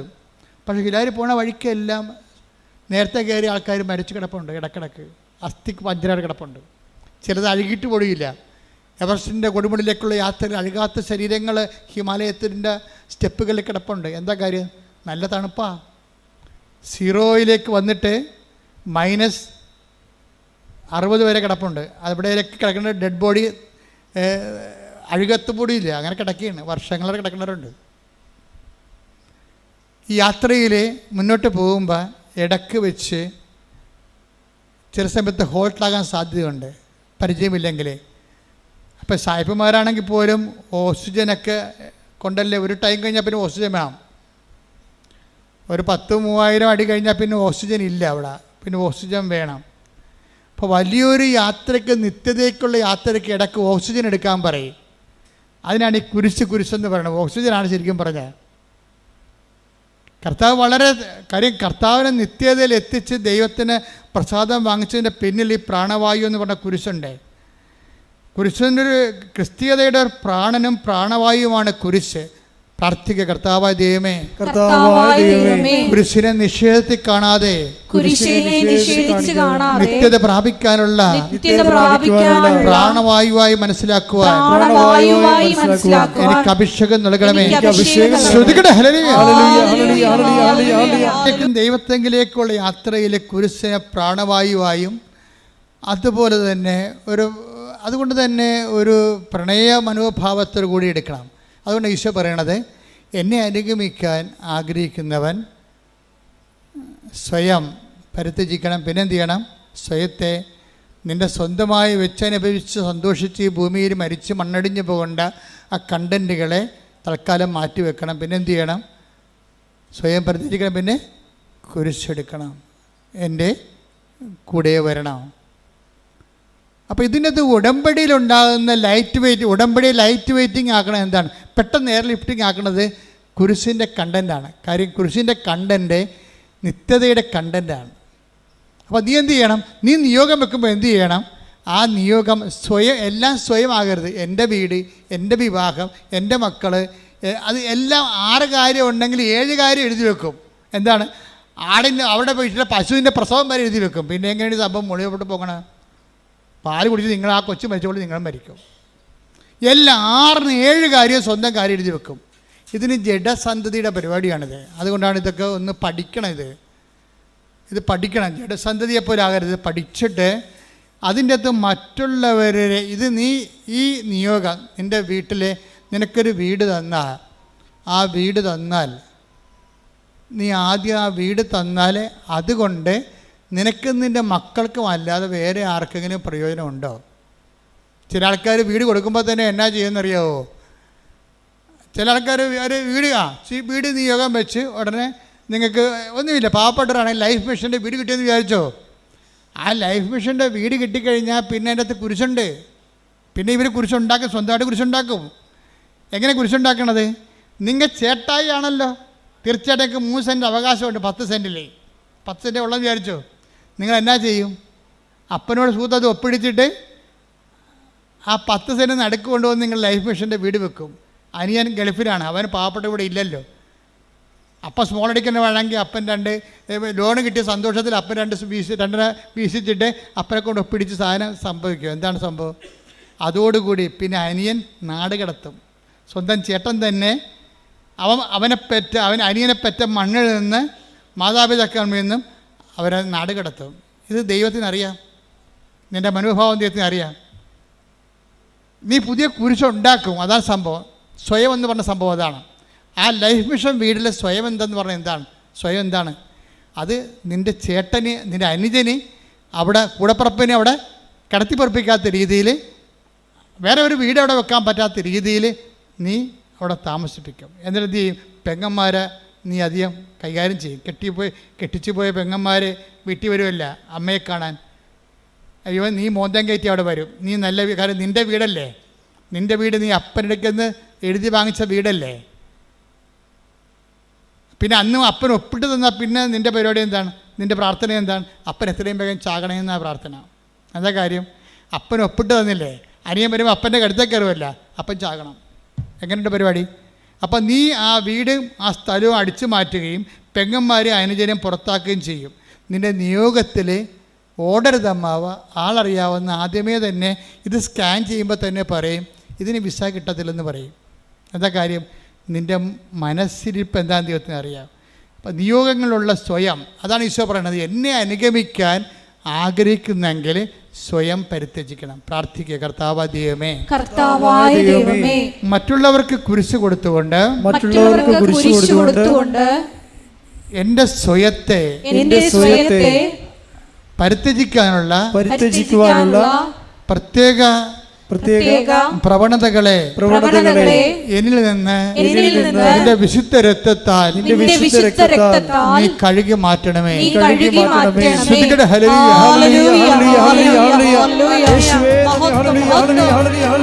അങ്ങനെ ഭാരം കുറഞ്ഞതാക്കാം. അതിനകത്തുള്ള സ്വയം കണ്ടൻറ്റുകളെ നിങ്ങൾ വാറ്റിക്കളഞ്ഞാൽ മതി. സ്വയം കണ്ടൻറ്റുകൾ. എന്നിട്ട് എന്ത് ചെയ്യണം? കുരിശ് ആഡ് ചെയ്യണം. എന്ന് വെച്ചാൽ എൻ്റെ അർത്ഥം എന്താണ്? കുരിശ് ആഡ് ചെയ്യണം എന്ന് പറഞ്ഞാൽ എന്താണ്? നിങ്ങൾ രക്ഷപ്പെട്ടാൽ മറ്റുള്ളവരെയും രക്ഷപ്പെടുത്തും. അതാണ് കുരിശ് ആഡ് ചെയ്യണത്. മനസ്സിലായില്ലേ? നിങ്ങളുടെ നിയോഗങ്ങളിൽ ഗ്യാരണ്ടി മറ്റുള്ളവരുടെ രക്ഷ. ഈ ദിവസങ്ങളിലെ റിനു റോജിൻ എന്ന് പറഞ്ഞൊരു ദമ്പതികൾ സാക്ഷ്യം പറഞ്ഞു. റിനു റോജിൻ അത് ഒരു 1.5 സാക്ഷ്യമാണ്. കുറേ ഘട്ടങ്ങളുണ്ട്, 13 ഘട്ടങ്ങളാൻ പറ്റിയ സാക്ഷ്യത്തിനുണ്ട്. ഞാൻ എല്ലാം ഒന്നും പറയാൻ ഉദ്ദേശിക്കണില്ല. അതിൻ്റെ ഒരു ഉദ്ദേശം, റിനു റോജിൻ ദമ്പതികളാണവർ. പെട്ടെന്ന് ഈ ഭർത്താവിന് ഒരു പനി വരും. 6 ഡിഗ്രി, അതായത് 106 ഡിഗ്രി. അതിൻ്റെ കാരണം ഒരു പ്രത്യേകതരം ബാക്ടീരിയ ഈ മനുഷ്യൻ്റെ ശരീരത്തിൽ കയറും. എവിടുന്നാണ് കയറിയെന്നൊക്കെ അവൾ പറയുന്നുണ്ട്. അത് അംബിഗസ്, അത് ശരിയാണോ ഇല്ലെന്ന് നമുക്ക് ടെസ്റ്റിഫൈഡ് അല്ലാത്തതുകൊണ്ട് ഞാൻ പറയുന്നില്ല. പക്ഷെ പനി വിട്ട് മാറുന്നില്ല. പനി കയറി പോയി അവസാനം ഡോക്ടർ ഇവളോട് പറയുവേ, ഐസിയുലേക്ക് മാറ്റി കഴിഞ്ഞിട്ട് പറയും, ഐസിന്ന് എത്ര കാലം കഴിയുമ്പോൾ എടുക്കാൻ പറ്റുന്ന അറിയത്തില്ല, ഈ ബാക്ടീരിയ കയറി കാരണം. എന്നാ ബാക്ടീരിയ ആണത്? Staphylo ficus, caucus. Staphylo caucus എന്ന് പറഞ്ഞൊരു ബാക്ടീരിയയാണ്. അത് കയറിയിട്ട് ബ്രെയിനിൽ കയറും, പിന്നെ കിഡ്നിയിലും കരളിലും ഒക്കെ കയറും. ഇൻറ്റേർണൽ ഓർഗൻസ് എല്ലാം ഡാമേജ് ആകും. ഭയങ്കര സീരിയസ് ആയി, അയാൾ മരിക്കുന്നൊരു കണ്ടീഷനായി. അപ്പോൾ ഇവൾ പറയണ കുറേ വാക്കുകളുണ്ട്. സാക്ഷ്യം നിങ്ങൾ കേൾക്കണ്ട. റിനുവിൻ്റെ സാക്ഷ്യം ഒരു ക്വാളിറ്റി ആയിട്ടുള്ള സാക്ഷ്യമാണ്. Plain miracle by miracle. ഒത്തിരി മിറക്കിൾസ് ഉണ്ടെങ്കിലും മിറക്കിൾ അല്ല അതിൻ്റെ അകത്തുള്ള സംഭവം. മിറക്കിളിനേക്കാൾ ഉപരി അതിൻ്റെ അകത്തൊരു സ്പൈനൽ കോഡ് പോകുന്നുണ്ട്.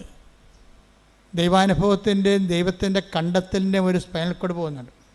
അപ്പോൾ ഇവൻ്റെ ഡെലീറിയം സിറ്റുവേഷൻ ദൈവം മരിച്ചു പോകുന്നുള്ള ചിന്ത വരുമ്പോൾ ഉടനെ ഇവൾ പറയണത്, എനിക്കൊരു അഭയവുമില്ല. ആകപ്പാടെ എനിക്കുള്ളത് എന്താണ്? എൻ്റെ ഉടമ്പടിയാണെന്ന്. ഓ, എന്നെ വർത്താന, വല്ലാത്ത വർത്താന. ആ ഒരു സിറ്റുവേഷനിലേ എനിക്ക് ആകപ്പാടെയുള്ള അഭയം. കാര്യം ഇതിന് മരുന്നില്ല, ഒരു ഓപ്പറേഷൻ വേണം. ഏതെല്ലാം ഓർഗൻസ് ഓപ്പറേറ്റ് ചെയ്യണമെന്നൊരു പിടിയില്ല. സർജൻ എപ്പോഴും എന്നെ കാണുമ്പോൾ പറയും, കാശ് റെഡിയാക്കിക്കോ. സർജനെ കാണുമ്പോഴൊക്കെ പേടിയാണ്. ആ മനുഷ്യൻ പിടിക്കുന്ന 2 കാര്യം പറയാനാണ്. എന്താണ്? ഓപ്പറേഷൻ കാശ് റെഡിയാക്കിക്കോ, പിന്നെ മാനസികമായിട്ട് ഒരുങ്ങിക്കൊള്ളാൻ. ചിലപ്പോൾ ചത്തുപോകുന്നതായി പറയണത്. ഇവർക്ക് അത്രേ പറയാൻ പറ്റത്തുള്ളൂ. എത്ര വലിയ സർജനായെന്ന് പറഞ്ഞാൽ, എത്ര എക്സ്പീരിയൻസ് ആയാലും ഒരു വിഷയം നമുക്കുണ്ടായാൽ അവർക്ക് 2 കാര്യങ്ങളെ പറയാൻ പറ്റത്തുള്ളൂ. എന്താണ്? ഒന്ന്, മാനസികമായിട്ട് ഭർത്താവിന് മരണത്തിനായി നിങ്ങൾ ഒരുങ്ങിക്കൊള്ളുക. രണ്ടാമത്തെ എന്താണ്? കാശ് റെഡിയായിക്കൊള്ളുക. പോരെ. അപ്പോൾ അവൾ പറയണതേ അതാണ് എന്നോട് പറഞ്ഞത്. പക്ഷേ എനിക്ക് ഫീൽ ചെയ്തത് എന്താണെന്നറിയാവോ? ഞാൻ കല്യാണ നിശ്ചയത്തിൻ്റെ ദിവസം ഞാൻ കർത്താവിനോട് ചോദിച്ചു, കർത്താവേ, ഞാൻ കെട്ടാൻ പോകുന്ന പയ്യൻ നീയാണ് സെലക്ട് ചെയ്തത്, അതാ ചുമ്മാ എനിക്ക് തോന്നിയതാണെന്ന് ചോദിച്ചു. നീ അല്ല സെലക്ട് ചെയ്തെങ്കിൽ ഇപ്പം പറയണം, ഞാൻ ഇപ്പോൾ ഉപേക്ഷിക്കാൻ തയ്യാറാണ്, കല്യാണം വേണ്ട. എന്നിട്ട് ഇവിടെ വന്നിട്ട് കല്യാണ നിശ്ചയത്തിൻ്റെ തലേ ദിവസം വിശ്വാസപ്രമാണം ചൊല്ലും. ഒരു റിലേഷൻ കണ്ട. അതാണ് ഈ ക്രൈസ്റ്റ് എന്ന് പറയുന്ന യാഥാർത്ഥ്യങ്ങളോടുള്ള ഇൻറ്റിമസി എന്ന് പറയണത്. ചില ആൾക്കാർ കാണിക്കുന്നത് നമുക്ക് ഞെട്ടിപ്പിക്കുന്നതാണ്. അവർ കല്യാണ നിശ്ചയത്തിൻ്റെ തലേ ദിവസം പറയണേ, കർത്താവേ, ഈ കെട്ടാൻ പോണ പയ്യൻ നിൻ്റെ സെലക്ഷനാണോ? അത് മാനുഷികമായിട്ടുണ്ടായ സംഭവമാണോ ഇത്? ഇനി ആണോ അല്ലേന്ന് നീ പറഞ്ഞാൽ, നീ എന്ത് പറഞ്ഞാലും ഞാൻ അതിൻ്റെ കൂടെ നിൽക്കുമെന്ന് പറഞ്ഞു. അപ്പോൾ അവിടെ ആരുമില്ല, അവളുടെ ദൈവവും മാത്രമേ ഉള്ളൂ. അപ്പോൾ കർത്താവ് വചനം എടുത്തപ്പോൾ അവളോട് സംസാരിച്ചു. Take the word of God. സ്തുതിക്കട്ടെ. ഹല്ലേലൂയ. ജെറമിയ 29:11. കർത്താവ് അരുളി ചെയ്യുന്നു, നിങ്ങളെക്കുറിച്ചുള്ള പദ്ധതി എന്റെ മനസ്സിലുണ്ട്. നിങ്ങളുടെ നാശത്തിനല്ല, ക്ഷേമത്തിനുള്ള പദ്ധതിയാണത്. നിങ്ങൾക്ക് ശുഭമായ ഭാവിയും പ്രത്യാശയും നൽകുന്ന പദ്ധതി. ഇപ്പോൾ ദൈവത്തിന് നമ്മളുടെ സത്യസന്ധത പിടികിട്ടിക്കഴിഞ്ഞാൽ പിന്നെ ദൈവം കമ്മ്യൂണിക്കബിൾ ആവും. നിങ്ങളൊക്കെ ഈ വചനമൊക്കെ ഇടയ്ക്കിടയ്ക്ക് തുറന്നു നോക്കണതാണേ. എന്നിട്ട് തുറന്നു നോക്കിച്ചു, അതങ്ങനെയാണ്, അതങ്ങനെയല്ല, അതിങ്ങനെ ഇരിക്കുമെന്ന് പറയും. നിങ്ങളുടെ ഇഷ്ടത്തിനനുസരിച്ച് വചനം, നിങ്ങളുടെ സുഖത്തിനനുസരിച്ച്, താല്പര്യത്തിനനുസരിച്ച് നിങ്ങൾ വചനം വളച്ചൊടിക്കും. അത് കർത്താവിനറിയാം. ചുമ്മാ ദൈവത്തെ പറ്റിക്കാൻ വേണ്ടി വചനം നോക്കണമെന്നറിയാം. വചനം നോക്കുന്നവരെ 1-1.5 ജപമാലയൊക്കെ ചൊല്ലി അവിടെ കുത്തിയിരുന്ന് നേരത്തെ ഒന്ന് പോയി കുമ്പസാരിച്ച് വിശുദ്ധീകരിച്ച് ദൈവത്തിന് തോന്നണം നിങ്ങൾ ദൈവത്തിൻ്റെ മനസ്സ് അറിയാൻ വേണ്ടിയാണ് എടുക്കണമെന്ന്. തന്നെയല്ല, മുൻകാല വചനം നോക്കുന്നവരോട് ഷാർപ്പാകണമെങ്കിൽ മുൻകാല അനുഭവങ്ങൾ വേണം ദൈവത്തിന്. മുൻകാല അനുഭവങ്ങൾ എന്ന് പറഞ്ഞാൽ എന്താണെന്നറിയാമോ? അതായത് വചനത്തിലൂടെ സ്വപ്നത്തിലൂടെ ദൈവത്തിന് കമ്മ്യൂണിക്കേറ്റ് ചെയ്യണമെങ്കിൽ ഒരു പഞ്ഞവുമില്ല. ദൈവം ആരോടും കമ്മ്യൂണിക്കേറ്റ് ചെയ്യാൻ പ്രത്യേകിച്ച് വിദ്യാഭ്യാസം വേണ്ട. അതിനെന്താണ് എളുപ്പമെന്ന് വെച്ചാൽ, നിങ്ങൾ നേരത്തെ കിട്ടിയ വചനം അനുസരിച്ചാണ് ജീവിച്ചതെന്നുള്ള ഫോർമൽ റെക്കോർഡ്സാണ് പ്രശ്നം. അത് ഭയങ്കര സീരിയസ് വിഷയമാണ്. പഴയ റെക്കോർഡ്സ് ഇല്ലേ, നിങ്ങൾ നേരത്തെയൊക്കെ വചനം എടുത്തിട്ടുള്ളതാണല്ലോ. അപ്പോഴും നിങ്ങൾ എന്നിട്ട് ആ വചനത്തിനെതിരായിട്ടായിരിക്കും ചെയ്യണത്. കർത്താവ് പറഞ്ഞ ആ സ്ഥലം എടുക്കരുതെന്ന് പറഞ്ഞു. ചിലപ്പോൾ ആ സ്ഥലം എടുക്കാൻ വേണ്ടി വചനം നിങ്ങൾക്ക് സ്ഥലം വേണം, അതെടുക്കാനുള്ള വചനം നിങ്ങൾ പ്രാർത്ഥിച്ച് എടുത്തു കഴിഞ്ഞപ്പോൾ ചിലപ്പോൾ ഹക്കൽ ദേമാ രക്തത്തിൻ്റെ പറമ്പെന്നുള്ള വചനമായിരിക്കും ചിലപ്പോൾ കിട്ടിയത്. അപ്പോഴതിൻ്റെ അർത്ഥം എന്താണ്? അതെടുക്കരുതെന്നല്ല എൻ്റെ അർത്ഥം. പക്ഷേ നിങ്ങളെന്ത് ചെയ്യും? അയ്യോ അതെങ്ങനെ ചെയ്യുക, ഞാനെടുത്തില്ല അവളാട്ടി കയറി എടുക്കുമെന്ന് പറയും. ഇത് മനസ്സിലായില്ലേ? വേറെ ഒരുത്തി വീടിൻ്റെ പുറകിൽ താമസിക്കുന്നുണ്ട്, ഞാനെടുത്തില്ലെങ്കിൽ ആ പറമ്പ് അവൾ കയറി അടിക്കും, പിന്നെ അവളുടെ പൊങ്ങച്ചത് ഞാൻ കാണണം. അതിപ്പോൾ ഞാൻ ഉപയോഗിക്കണ്ടല്ലോ, മക്കൾക്ക് കൊടുത്താൽ മതി, അല്ലെ വിൽക്കാൻ വേണ്ടിയല്ലേ ഞാനെടുക്കും. ഇങ്ങനെ തരികിട തട്ടാമുടിയൊക്കെ പറയും ദൈവത്തോട്, ഇതിന് സ്ഥലം എടുക്കും. അപ്പോൾ തന്നെ നിൻ്റെ കാര്യത്തിലൊരു തീരുമാനമാകും. എന്താ കാര്യം? നീ ഒരു വചനം പറഞ്ഞാലും നിൻ്റെ താല്പര്യം അനുസരിച്ചുകൊണ്ട് നീ നിൻ്റെ ലാഭം നോക്കിയും നീ അത് വളച്ചൊടിച്ചിട്ട് ദൈവത്തിൻ്റെ വചനത്തെ നിരാകരിക്കൂ. അങ്ങനെ ഒരിക്കൽ നിരാകരിച്ചാൽ പിന്നെ വചനത്തോട് സംസാരിക്കത്തില്ല. വചനത്തെ സംസാരിക്കേണ്ട ഒരു കുഴപ്പമില്ല. ഞങ്ങളൊക്കെ തന്നെ ഈ വചനം തുറന്നു നോക്കി തന്നെയും വചനം എടുപ്പിച്ചും തന്നെ ജീവിക്കണത് എത്രയോ വർഷങ്ങളായി. Sharp ഷൂട്ടാണ്, correct. 2+2 4 പറയത്തുള്ളൂ, അല്ലാതെ 4.1 ഒന്നും പറയത്തില്ല. ദൈവം ഇൻട്രാക്ട് ചെയ്യണമല്ല, അതിൻ്റെ മീഡിയം അതാണ്. എല്ലാ സമയത്തുമൊക്കെ നമ്മളുടെ കൂടെ ഇങ്ങനെ നിഴല് പോലെ ഇങ്ങനെ ദൈവം സഞ്ചരിക്കും. ഉടമ്പടി പോലെ ഇങ്ങനെ സഞ്ചരിക്കാൻ പറ്റിയ ഒരു സംഭവമില്ല. കാര്യം മറ്റേത് പ്രാർത്ഥന നോക്കിയാലും ഉടമ്പടി 10 പേരെടുത്താൽ അവർ സത്യസന്ധരാണെങ്കിൽ 10 പേരുടെ കൂടെയും ദൈവം സഞ്ചരിക്കും. സ്വപ്നം, ദർശനമെങ്കിൽ ദർശനം. ഇപ്പം കഴിഞ്ഞ ദിവസം ഒരു മോൾ സാക്ഷ്യം പറഞ്ഞു, ദൈവമേ നീ എന്നെ കൈവിട്ട, ഞാൻ പാപ്പരായല്ല എന്ന് ഞാൻ ചിന്തിച്ച് വിഷമിക്കണ ആ സമയത്ത് തന്നെ കൃപാസനത്തിൽ മാതാവിൻ്റെ മുമ്പിൽ 16 നൂറുകണക്കിന് മെഴുകുതിരി കത്തിക്കണ മാതാവിൻ്റെ ഫ്രണ്ട് വശത്ത് ഞാൻ നിൽക്കുമ്പോൾ എനിക്കടിക്കണ ഒരു മെഴുകുതിരിയുടെ ഉരുകിയ മണമുണ്ട്, അതെന്നെ പാസ് ചെയ്ത് പോയെന്ന്. അപ്പോൾ എനിക്ക് മനസ്സിലായി അമ്മ കൈവിട്ടിട്ടില്ല, അമ്മ എൻ്റെ കൂടെയുണ്ടെന്ന്. അതായത് ഇപ്പം ഞാൻ തന്നെ, അതായത് ഞാൻ കഴിഞ്ഞ ദിവസങ്ങളിൽ എനിക്കൊരു അമേരിക്കൻ ധ്യാനം വന്നു. അപ്പോൾ ഞാൻ കൽക്കട്ടയിൽ പോയി വിസ ഇൻ്റർവ്യൂ നിൽക്കുകയാണ്. അപ്പോൾ എൻ്റെ 160 ഫോം കാണാനില്ല പോയി. അപ്പോൾ ഞാനവിടെ അത് പോയാൽ പിന്നെ ഇൻ്റർവ്യൂ നടക്കത്തില്ല. ഞാനവിടെ നിന്ന് കൂളായിട്ട് ജവമാല ചൊല്ലിക്കൊണ്ട് നിൽക്കുകയാണ്. അപ്പോൾ അവരയാൾ പറഞ്ഞ് കയറാൻ പറ്റത്തില്ല, നിങ്ങളുടെ ബയോമെട്രിയുടെ പേപ്പർ കാണാനില്ലെന്ന് പറഞ്ഞു. അപ്പോൾ ഞാൻ അവിടെ കൂടാതെ നിൽക്കുകയാണ്.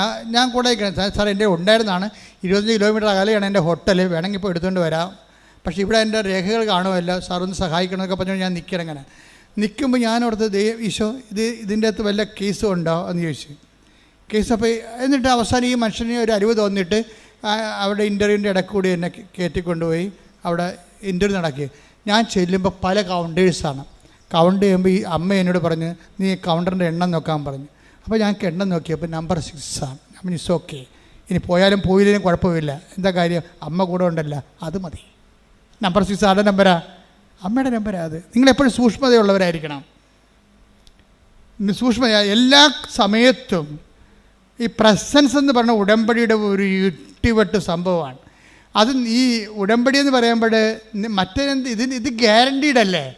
കാര്യം ദൈവം വാഗ്ദാനം ചെയ്ത അതേ ഫോർമുല നമ്മൾ കണിശവും കൃത്യവുമായിട്ട് പ്രയോഗിച്ചുകൊണ്ട് ഒരു ആധ്യാത്മിക മുന്നേറ്റത്തിൽ നടത്തുമ്പോൾ നീ കറക്റ്റ് ദൈവപൈതലായിട്ട് മാറുകയല്ലേ.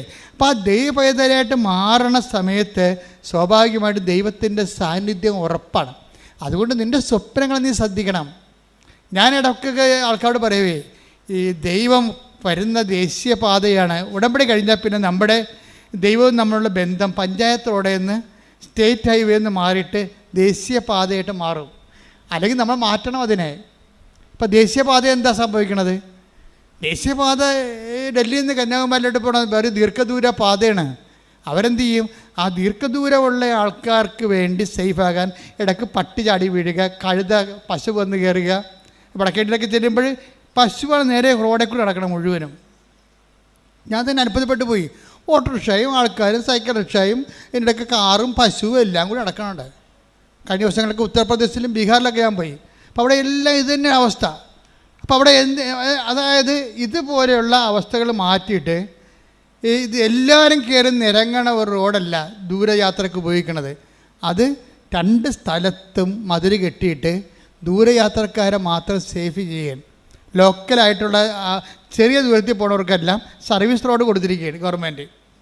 നിങ്ങൾ ഉടമ്പടി എടുക്കുമ്പോൾ ഉടമ്പടി ഒരു ദീർഘദൂര യാത്രയാണ്. അതുകൊണ്ട് ആവശ്യമില്ലാത്തതൊക്കെ ഒഴിവാക്കിയേക്കണം. പട്ടി പാച്ചു കഴുത ആവശ്യമില്ലാത്തൊക്കെ പോയി നിരങ്ങരുത്, എല്ലാത്തിനകത്ത് പോയി വാർത്തലക്ക് പിടിക്കരുത്. അതിന് ഇപ്പോൾ കൃപാസനത്തിൽ എനിക്കൊരു പോളിസിയുണ്ട്.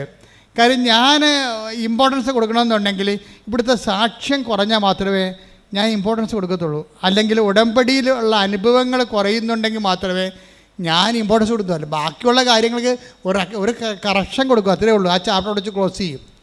ഒന്നെങ്കിൽ അയാളെ ഞാൻ ക്ലോസ് ചെയ്യും, അല്ലെങ്കിൽ അയാളുടെ ഈ കൃപാസനത്തിലുള്ള ഓരോ കൗണ്ടറിലൊക്കെ ഓരോ ആൾക്കാർ ഇരിപ്പില്ലേ, ആ കൗണ്ടറിലുള്ള അവരുടെ ജോലി ഞാൻ ക്ലോസ് ചെയ്യും. അല്ലെന്നുണ്ടെങ്കിൽ അവരുമായിട്ട് മുന്നോട്ട് പോകത്തില്ല. എന്താ കാര്യം? അതൊക്കെ ലോക്കൽ പരിപാടികളാണ്. നമുക്ക് ആ ലക്ഷ്യങ്ങളില്ല. നമ്മുടെ ലക്ഷ്യം നമ്മൾ ദേശീയ പാതയിലൂടെ സഞ്ചരിക്കുന്നതാണ്. അപ്പോൾ നിത്യതയ്ക്കുള്ള യാത്രയിൽ നമ്മളെപ്പോഴും പ്രയോറിറ്റി കൊടുക്കണം. ഇപ്പോൾ ആ നാത്തിനുമായിട്ട് ഇടിവെച്ച്, അമ്മായിയമ്മയുമായിട്ട് ഇടിവെച്ച്, മരുമകളുമായിട്ട് ഇടിവെച്ച്, പിന്നെ ഓരോ കാര്യത്തിനും കയറി നിങ്ങൾ കെട്ടുപിണഞ്ഞ് അങ്ങനെ ഒന്നും ചെയ്യാൻ പാടില്ല. അത് മതിൽ കെട്ടി തിരിച്ചിട്ട് കഴുതയും പശുവൊക്കെ പോകാൻ വേണ്ടി സർവീസ് റോഡ് വെച്ചേക്കണം. അത് നിങ്ങൾ നിത്യതയിലേക്ക് പോണ വഴിയാണ്. നിത്യതയിലേക്കുള്ള വഴിയിൽ നല്ല ആവശ്യമില്ലാത്ത ട്രാഫിക് ഉണ്ടാക്കരുത്. U got the point. Pedia ആവശ്യമില്ലാത്ത വണ്ടി പോയി തലയിടരുതെന്നാണ് ഈ പറഞ്ഞോളൂ. വെച്ചാൽ ഓരോരുത്തരെ കുറിച്ചൊക്കെ ഇങ്ങനെ പറഞ്ഞുകൊണ്ടിരിക്കും. പക്ഷേ ദി ഹാവ് നോ ഐഡിയ. നിങ്ങൾ മൂളിക്കേക്കും, ചിലപ്പോൾ അവരോട് ചിലപ്പോൾ യെസ് ഓർ നോ പറയും, അത്രേ ഉള്ളൂ. പക്ഷേ നിങ്ങൾ പേഴ്സണലായിട്ടും അതിനകത്ത് ഇൻവോൾവ് ചെയ്യരുത്. കാര്യം എന്താ? നിങ്ങൾ ഉടമ്പടിയിലാണ് പ്രാർത്ഥിക്കുക. കർത്താവായ ദൈവമേ, അങ്ങയുമായി ഉടമ്പടിയിലായിട്ടുള്ള നിത്യതയുടെ ദേശീയപാതയിൽ സഞ്ചരിക്കുന്ന എന്നെ ആ പാതയിലൂടെ നിത്യത വരെ സഞ്ചരിക്കുന്നതിന് പിൻപിടുത്തം ചെയ്യുന്ന എല്ലാ വിഷയങ്ങളുടെ മേലും എനിക്ക് വിടുതൽ നൽകണമേ. ശ്രദ്ധിക്കട്ടെ.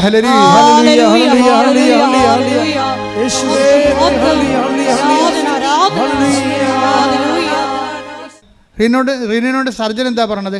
പൈസ റെഡിയാക്കി വെക്കണം, പിന്നെ എന്താണ്, എന്ത് കാഷ്വാലിറ്റിയും ഫേസ് ചെയ്യാൻ മനസ്സൊരുക്കം ഉണ്ടാകണം. അത്രേ ഉള്ളൂ. അപ്പോൾ റീനു പറയും, അത് കുഴപ്പമില്ല. ഞാൻ കർത്താവിനോട് ചോദിച്ചായിരുന്നു ഈ മനുഷ്യനെ കല്യാണം കഴിക്കാൻ നേരത്ത്, നിശ്ചയത്തിൻ്റെ ദിവസം തന്നെ ചോദിച്ചു, നിൻ്റെ സെലക്ഷനാണോ എൻ്റെ സെലക്ഷനാണോ പറഞ്ഞപ്പോൾ കർത്താവിനോട് പറഞ്ഞു, കുഴപ്പമില്ല, എനിക്ക് നിന്നെക്കുറിച്ചുള്ള പദ്ധതിയാണ് നിൻ്റെ ഭർത്താവെന്ന് പറഞ്ഞു. അയ്യോ, അപ്പോൾ എനിക്ക് പറഞ്ഞു ഞാൻ ഹാപ്പിയായി. ഞാൻ ഹാപ്പിയായി. എന്തൊക്കെയാണ്? ഈ മനുഷ്യന് എന്ത് സംഭവിച്ചാലും അത് ദൈവത്തിൻ്റെ പദ്ധതിയാണ്. അതാണ് ക്രിസ്തുവിനെ കക്ഷി ചേർക്കണേ. ഓരോ മനുഷ്യന്മാർ വളരണത്. അവർക്കൊരു 10-26 വയസ്സേ ഉള്ളതെന്ന് കണ്ടിട്ട്, പക്ഷേ ഇട്ടിവിടെ വർദ്ധാനം പറയണത് 10-76 കൊല്ലം ഇവിടെ ജീവിച്ചതിൻ്റെ ആധ്യാത്മിക അനുഭവമാണ്. ആധ്യാത്മിക അനുഭവത്തിൽ റിനു പറയുന്നൊരു കാര്യമുണ്ട്. അതായത് ഞാൻ അനുഭവിച്ച് വളർന്ന ഒരു സത്യമുണ്ട്. അനുഭവിച്ച് വാക്കിൻ്റെ ഇങ്ങനെ എടുത്തെടുത്ത് പറയണം. ഞാൻ അനുഭവിച്ച് വളർന്ന ഒരു സത്യമുണ്ട്. എന്താണ് ആ സത്യം? എൻ്റെ പൊന്നു തമ്പുരാൻ എന്നെ ഒരു കാരണവശാലും കൈവിടത്തില്ലെന്ന്. ഓരോ അനുഭവങ്ങളും ഭയങ്കര സംഭവമല്ലേ. അതായത് റിനു ഹാപ്പിയാണ്. ഇതിൻ്റെ ഇടയ്ക്ക് ഈ സർജൻ ഇങ്ങനെ പറയാനുള്ള കാരണമുണ്ട്. കാര്യം റിനു എന്തുകൊണ്ടാണ് ഇങ്ങനെ എന്ന് പറഞ്ഞാൽ ഞാൻ അനുഭവിച്ചു വളർന്ന ഒരു സത്യമുണ്ട്. എന്റെ പൊന്നു തമ്പുരാൻ ഒരിക്കലും എന്നെ കൈവിടത്തില്ല. ഇതാണ് ഇത് എല്ലാവർക്കും ഉള്ള അനുഭവമാണ്, എല്ലാവർക്കും ഉണ്ടാകേണ്ട അനുഭവമാണ്. എന്താണ്? ദൈവം നിങ്ങളെ കൈവിടത്തില്ല. അത് ബൈബിളിൻ്റെ I will not abandon you at any cost എന്ന് പറയത്തില്ലേ? 13:5. ഞാൻ നിന്നെ ഒരു വിധത്തിലും അവഗണിക്കുകയോ എന്ന് പറഞ്ഞ ഞാൻ നിന്നെ ഒരു വിധത്തിലും അവഗണിക്കുകയോ ഉപേക്ഷിക്കുകയോ ഇല്ല എന്ന് അവിടുന്ന് പറഞ്ഞിട്ടുണ്ടല്ലോ. അതാണ് അതിൻ്റെ വചനം. അതാണ് ഈ റിനു പറയണത്. ഞാൻ അനുഭവിച്ച് വളർന്ന ഒരു സത്യമുണ്ട്. എന്താ സത്യം? അവിടുന്ന് തന്നെ ഒരു കാരണവശാലും കൈവിടത്തില്ലെന്ന്. എന്താ ഇങ്ങനെ പറഞ്ഞേറെ? ഇങ്ങനെ പറയാൻ കാരണം, ഇവളുടെ ഭർത്താവിനെ സ്കാൻ ചെയ്ത് കഴിഞ്ഞപ്പോൾ ഹൃദയത്തിൻ്റെ ധമനിയിൽ ഒരു വെജിറ്റേഷൻ.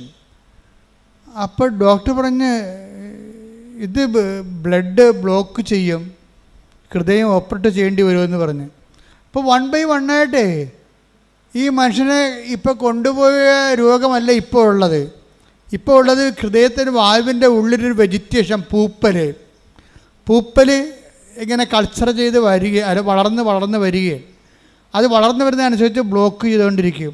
അപ്പോൾ അവൾ എന്നാ ചെയ്തതെന്ന് വെച്ച് കഴിഞ്ഞാൽ, അവൾ ആശുപത്രി ചാപ്പലിൽ കയറിയിട്ട് പറഞ്ഞു, ഞാൻ ഒറ്റക്കാണെന്ന് പറഞ്ഞ് കർത്താവിൻ്റെ. അപ്പം ചാപ്പലിലെ മുഴുവൻ ലൈറ്റ് ഓഫായി കിടക്കിയിരുന്നു. ഞാൻ ഒറ്റക്കാണെന്ന് പറഞ്ഞപ്പോൾ, അവളങ്ങനെ പറയാൻ കാരണമുണ്ട്. അവളുടെ അമ്മ ഒരിക്കൽ അവളോട് പറഞ്ഞു, കൃപാസനം പത്രം കാണിച്ചു കൊടുക്കും. എടി ഇത് കണ്ടേടി, ഈ പത്രാധിപെക്കുറിച്ച് ഈ പ്രാവശ്യം അച്ഛൻ എഴുതിയിരിക്കണ വായിച്ചേ. മോസസ് ഈജിപ്തിൽ ഫറവോനടുത്ത് പോകാൻ പറഞ്ഞപ്പോൾ മോസസ് പറഞ്ഞു, ഞാൻ ഒറ്റക്കാണെന്ന് പറഞ്ഞ്, ഞാൻ എങ്ങനെ പോകും?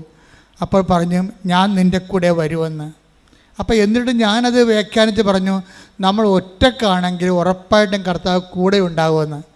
അവളിപ്പോൾ ഭർത്താവിൻ്റെ ഹൃദയനാളിക്ക് പൂപ്പലടിച്ചപ്പോൾ സർജൻ ഹൃദയം ഓപ്പറേഷൻ ചെയ്യണം, അത് കാഷ്വാലിറ്റി ഉണ്ടാക്കുമെന്ന് പറഞ്ഞപ്പോൾ അവൾ പറഞ്ഞു, ഞാൻ ഒറ്റക്കാണെന്ന്. അപ്പോൾ ആ ഇരുട്ടത് ചാപ്പലിൽ മങ്ങിയ വെളിച്ചത്തിൽ ഞാൻ എൻ്റെ യേശുവിനെ കണ്ടെന്ന്. ശ്രുതിക്കട്ടെ ഹല്ലേലൂയ.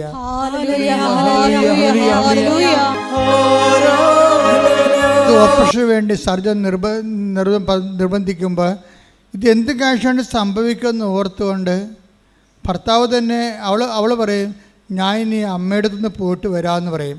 അപ്പോൾ ഭർത്താവ് ചോദിക്കും, റോജിൻ ചോദിക്കും, റിനു നിനക്ക് ഇപ്പം പോകണോ? എന്താണ് എൻ്റെ അവസ്ഥ? മോശമാണ്, ചിലപ്പോൾ നീ വരുമ്പോൾ ഞാൻ ഉണ്ടായില്ലെന്ന് വരും. ആ ചോദ്യം കേൾക്കുന്നത് നമ്മളെ കണ്ടാലേ അത് മനസ്സിലാകത്തുള്ളൂ. ഇവിടെ പറയും, ഇനിയിപ്പോൾ ഒരു തീരുമാനത്തിൻ്റെ സമയമായില്ലേ, ഇനി ഞാൻ അമ്മയെടുത്ത് പോയിട്ട് വരാമെന്ന് പറയും. അമ്മയെടുത്ത് വരാൻ പോകുമ്പോൾ ഭർത്താവ് തേങ്ങും, റീനു നിനക്ക് ഇപ്പം പോകണോ എന്ന് ചോദിക്കും. അപ്പോൾ റീനു പറഞ്ഞ ഉത്തരവുണ്ട്, റോജിൻ ഞാൻ എപ്പോഴെങ്കിലും പോയപ്പോൾ നിങ്ങൾക്ക് ഗുണമല്ലാതെ ദോഷം വന്നിട്ടുണ്ടോയെന്ന് ചോദിക്കും. അപ്പോൾ എന്നാൽ നീ പോകാൻ പറയും. ഇവിടെ പോയിട്ട് തിരിച്ചു ചെല്ലുമ്പോൾ ഈ വെജിറ്റേഷൻ കാണാനില്ലെന്ന് ഡോക്ടർ പറയും. അതാണ് റിന്യൂ പറയണത്. ഞാൻ അനുഭവിച്ച് വളർന്ന ഒരു സത്യമുണ്ട്. എന്താണ്? ഞാൻ അനുഭവിച്ച് വളർന്ന ഒരു സത്യമുണ്ട്. എന്താണ്? എൻ്റെ ദൈവം ഒരിക്കലും എന്നെ ഉപേക്ഷിക്കത്തില്ല. ഇത് നമ്മളെല്ലാവരും അനുഭവിച്ച് വളരേണ്ട സത്യമാണ്. ഈ ഉടമ്പടി നിന്നോട് പറയണത് എന്താ? ഉടമ്പടി ആക്കിയതിൻ്റെ കാര്യം എന്താണ്? ബയലാറ്ററൽ എഗ്രിമെൻറ്റിലൂടെ നിൻ്റെ കർത്താവിൻ്റെ കരങ്ങളെ നിന്നെ പിടിപ്പിക്കാൻ വേണ്ടി തന്നെയാണ്. നിങ്ങൾ ഒരുമിച്ചല്ല ഇനി യാത്ര വരണ ദൈവമായിട്ട്. ആ ഒരുമിച്ച് യാത്രയാകാൻ വേണ്ടിയാണ് നിങ്ങളോട് പല സമയത്തും ദൈവത്തിൻ്റെ സാന്നിധ്യത്തിൻ്റെ ഒരു അറ്റ്മോസ്ഫിയറും ആംബിയൻസും ക്രിയേറ്റ് ചെയ്യാൻ വേണ്ടിയാണ് അവൻ പറയണ പോലെ നമ്മൾ ചെയ്യണത്. പിടികിട്ടിയാ? അതിങ്ങൾ മനസ്സിലാക്കണം. ഈ ആംബിയൻസ് ആൻഡ് അറ്റ്മോസ്ഫിയർക്ക് നമ്മൾ ദൈവത്തിൻ്റെ സാന്നിധ്യം ഗ്യാരണ്ടി ചെയ്യണ ഒരു ആംബിയൻസ്, ഒരു അറ്റ്മോസ്ഫിയർ, ഒരു സാഹചര്യം, ഒരു കാലാവസ്ഥ നമ്മൾ രൂപപ്പെടുത്തിയെടുക്കുന്നതിൻ്റെ ഉദ്ദേശം എന്താ? അതുകൊണ്ടാണ് ഈ റിന്യൂ പറയവേ, എൻ്റെ ഭർത്താവ് ഇങ്ങനെ മരണത്തോട് നോക്കി നിൽക്കുമ്പോഴും എൻ്റെ മനസ്സിൽ ഞാൻ കർത്താവിന് പറയും, കർത്താവേ കല്യാണ നിശ്ചയത്തിൻ്റെ തലേ ദിവസം ഞാൻ നിന്നോട് ചോദിച്ചതല്ലേ നിൻ്റെ സെലക്ഷനാണോ എന്ന്. അപ്പോൾ നീ പറഞ്ഞില്ലേ നിൻ്റെ പദ്ധതിയാണെന്ന്. അപ്പോൾ എനിക്ക് പ്രശ്നമില്ല, എന്തെങ്കിലും വന്നാൽ നീ നോക്കിക്കൊള്ളുമല്ല. എന്നിട്ട് ഇന്നും അതിനെ കൺക്ലൂഡ് ചെയ്യുന്ന രീതിയുണ്ട്. വൺസ് നമ്മൾ ദൈവത്തിൻ്റെ ഇഷ്ടമാണ് എടുത്തതെങ്കിൽ പിന്നെ നമുക്ക് ധൈര്യമായിട്ട് ജീവിക്കാവുന്ന എല്ലാ വിഷയങ്ങളും നമ്മൾ ദൈവത്തിൻ്റെ ഇഷ്ടമാണ് എടുത്തതെങ്കിൽ എല്ലാ വിഷയത്തിലും നമുക്കൊരു ഇഷ്ടമുണ്ടാകും. കാര്യം അതെല്ലാം കമ്പാരിറ്റീവായിട്ടുള്ള ഇഷ്ടമാണ്. മറ്റുള്ളവരുടെ ഓരോ കാര്യം കണ്ടിട്ടാണ് നമ്മൾ അതുപോലെയൊക്കെ ആകാൻ വേണ്ടി ശ്വാസം പിടിച്ച് നടക്കണത്. അല്ല, നമ്മളെ സംബന്ധിച്ചിടത്തോളം എനിക്ക് നിന്നെക്കുറിച്ച് പദ്ധതി ഉണ്ടെന്നല്ല, അല്ല എല്ലാവരെയും കുറിച്ചുള്ള പദ്ധതിയും ഒരു കളക്റ്റീവായിട്ടുള്ള പദ്ധതി അല്ല, ഒരു പേഴ്സണലായിട്ടുള്ള പ്രോജക്റ്റാണ്, ഒരു കളക്റ്റീവ് പ്രോജക്റ്റ് അല്ല. എനിക്ക് നിന്നെക്കുറിച്ചൊരു പദ്ധതിയുണ്ട്. അപ്പോൾ ചിലപ്പോൾ നിൻ്റെ അനിയത്തിക്കുള്ള പദ്ധതി ആയിരിക്കത്തില്ല നിനക്കുണ്ട പദ്ധതി. അതെപ്പോഴും നിങ്ങൾ മനസ്സിലാക്കണം. അനിയത്തിക്ക് എന്താ ഒരു കുഴപ്പമില്ല, നീ ഇപ്പോഴും കല്യാണം കഴിച്ചിട്ടില്ല, നീ ചേടത്തിയാണ്. അനിയത്തി ഒരുത്തനല്ല, അവൾക്ക് 19 വയസ്സായപ്പോൾ തന്നെ അവൾ ലൈനടിച്ച് കല്യാണം കഴിച്ചു. അവൾ ആ കൊല്ലം തന്നെ പ്രഗ്നൻ്റായി. ഇപ്പോൾ എന്താണ്, നീ എന്ത് പറ്റി? നീ ഇപ്പോഴും കല്യാണം കഴിച്ചിട്ടില്ല, പ്രഗ്നൻ്റ് അല്ല, നീ ചേടത്തിയാണ്. നീ എന്ന കുഞ്ഞുനാൾ തൊട്ട് മാതാവിൻ്റെ ദൈവത്തിന് മാറാതെ നടക്കുന്ന ആളാണ്. കണ്ടില്ലേ അനുഭവങ്ങൾ? എന്തെങ്കിലും ദൈവത്തിൽ നേടിയെടുക്കാനുള്ള ഭൗതികമായ ലക്ഷ്യങ്ങൾ വെച്ചുകൊണ്ട് നീ ദൈവത്തെ ലക്ഷ്യം വെച്ചാൽ ദൈവത്തെ നിനക്ക് നഷ്ടപ്പെട്ടിരിക്കും. എന്താ കാര്യം? ദൈവത്തിൻ്റെ പദ്ധതി, ചേടത്തിക്കൊരു പദ്ധതി ഉണ്ടാകും, അനിയത്തിക്ക് പദ്ധതി വേറെ ആയിരിക്കും. അതുകൊണ്ടാണ് പറയണത് 29:11, എനിക്ക് നിന്നെക്കുറിച്ച് പദ്ധതി ഉണ്ടല്ല, നിങ്ങളെക്കുറിച്ച് കുടുംബത്തിൽ മൊത്തം പദ്ധതി ഉണ്ടെന്നല്ല, ചില പദ്ധതികൾ പേഴ്സണലാണ്. പ്രാർത്ഥിക്കുക. കർത്താവായ ദൈവമേ, എൻ്റെ ജീവിതത്തിന്റെ അനുഭവങ്ങളെ മറ്റുള്ളവരുമായി താരതമ്യം ചെയ്യാതെ അത് ദൈവവും ഞാനും തമ്മിലുള്ള നിത്യരക്ഷയെ അവലംബമാക്കുന്ന ദൈവത്തിന്റെ സ്വകാര്യ സ്നേഹത്തിന്റെ പദ്ധതിയാണെന്ന് വിവേചിച്ച് മനസ്സിലാക്കാൻ എനിക്ക് പ്രത്യേക അഭിഷേകം നൽകണമേ.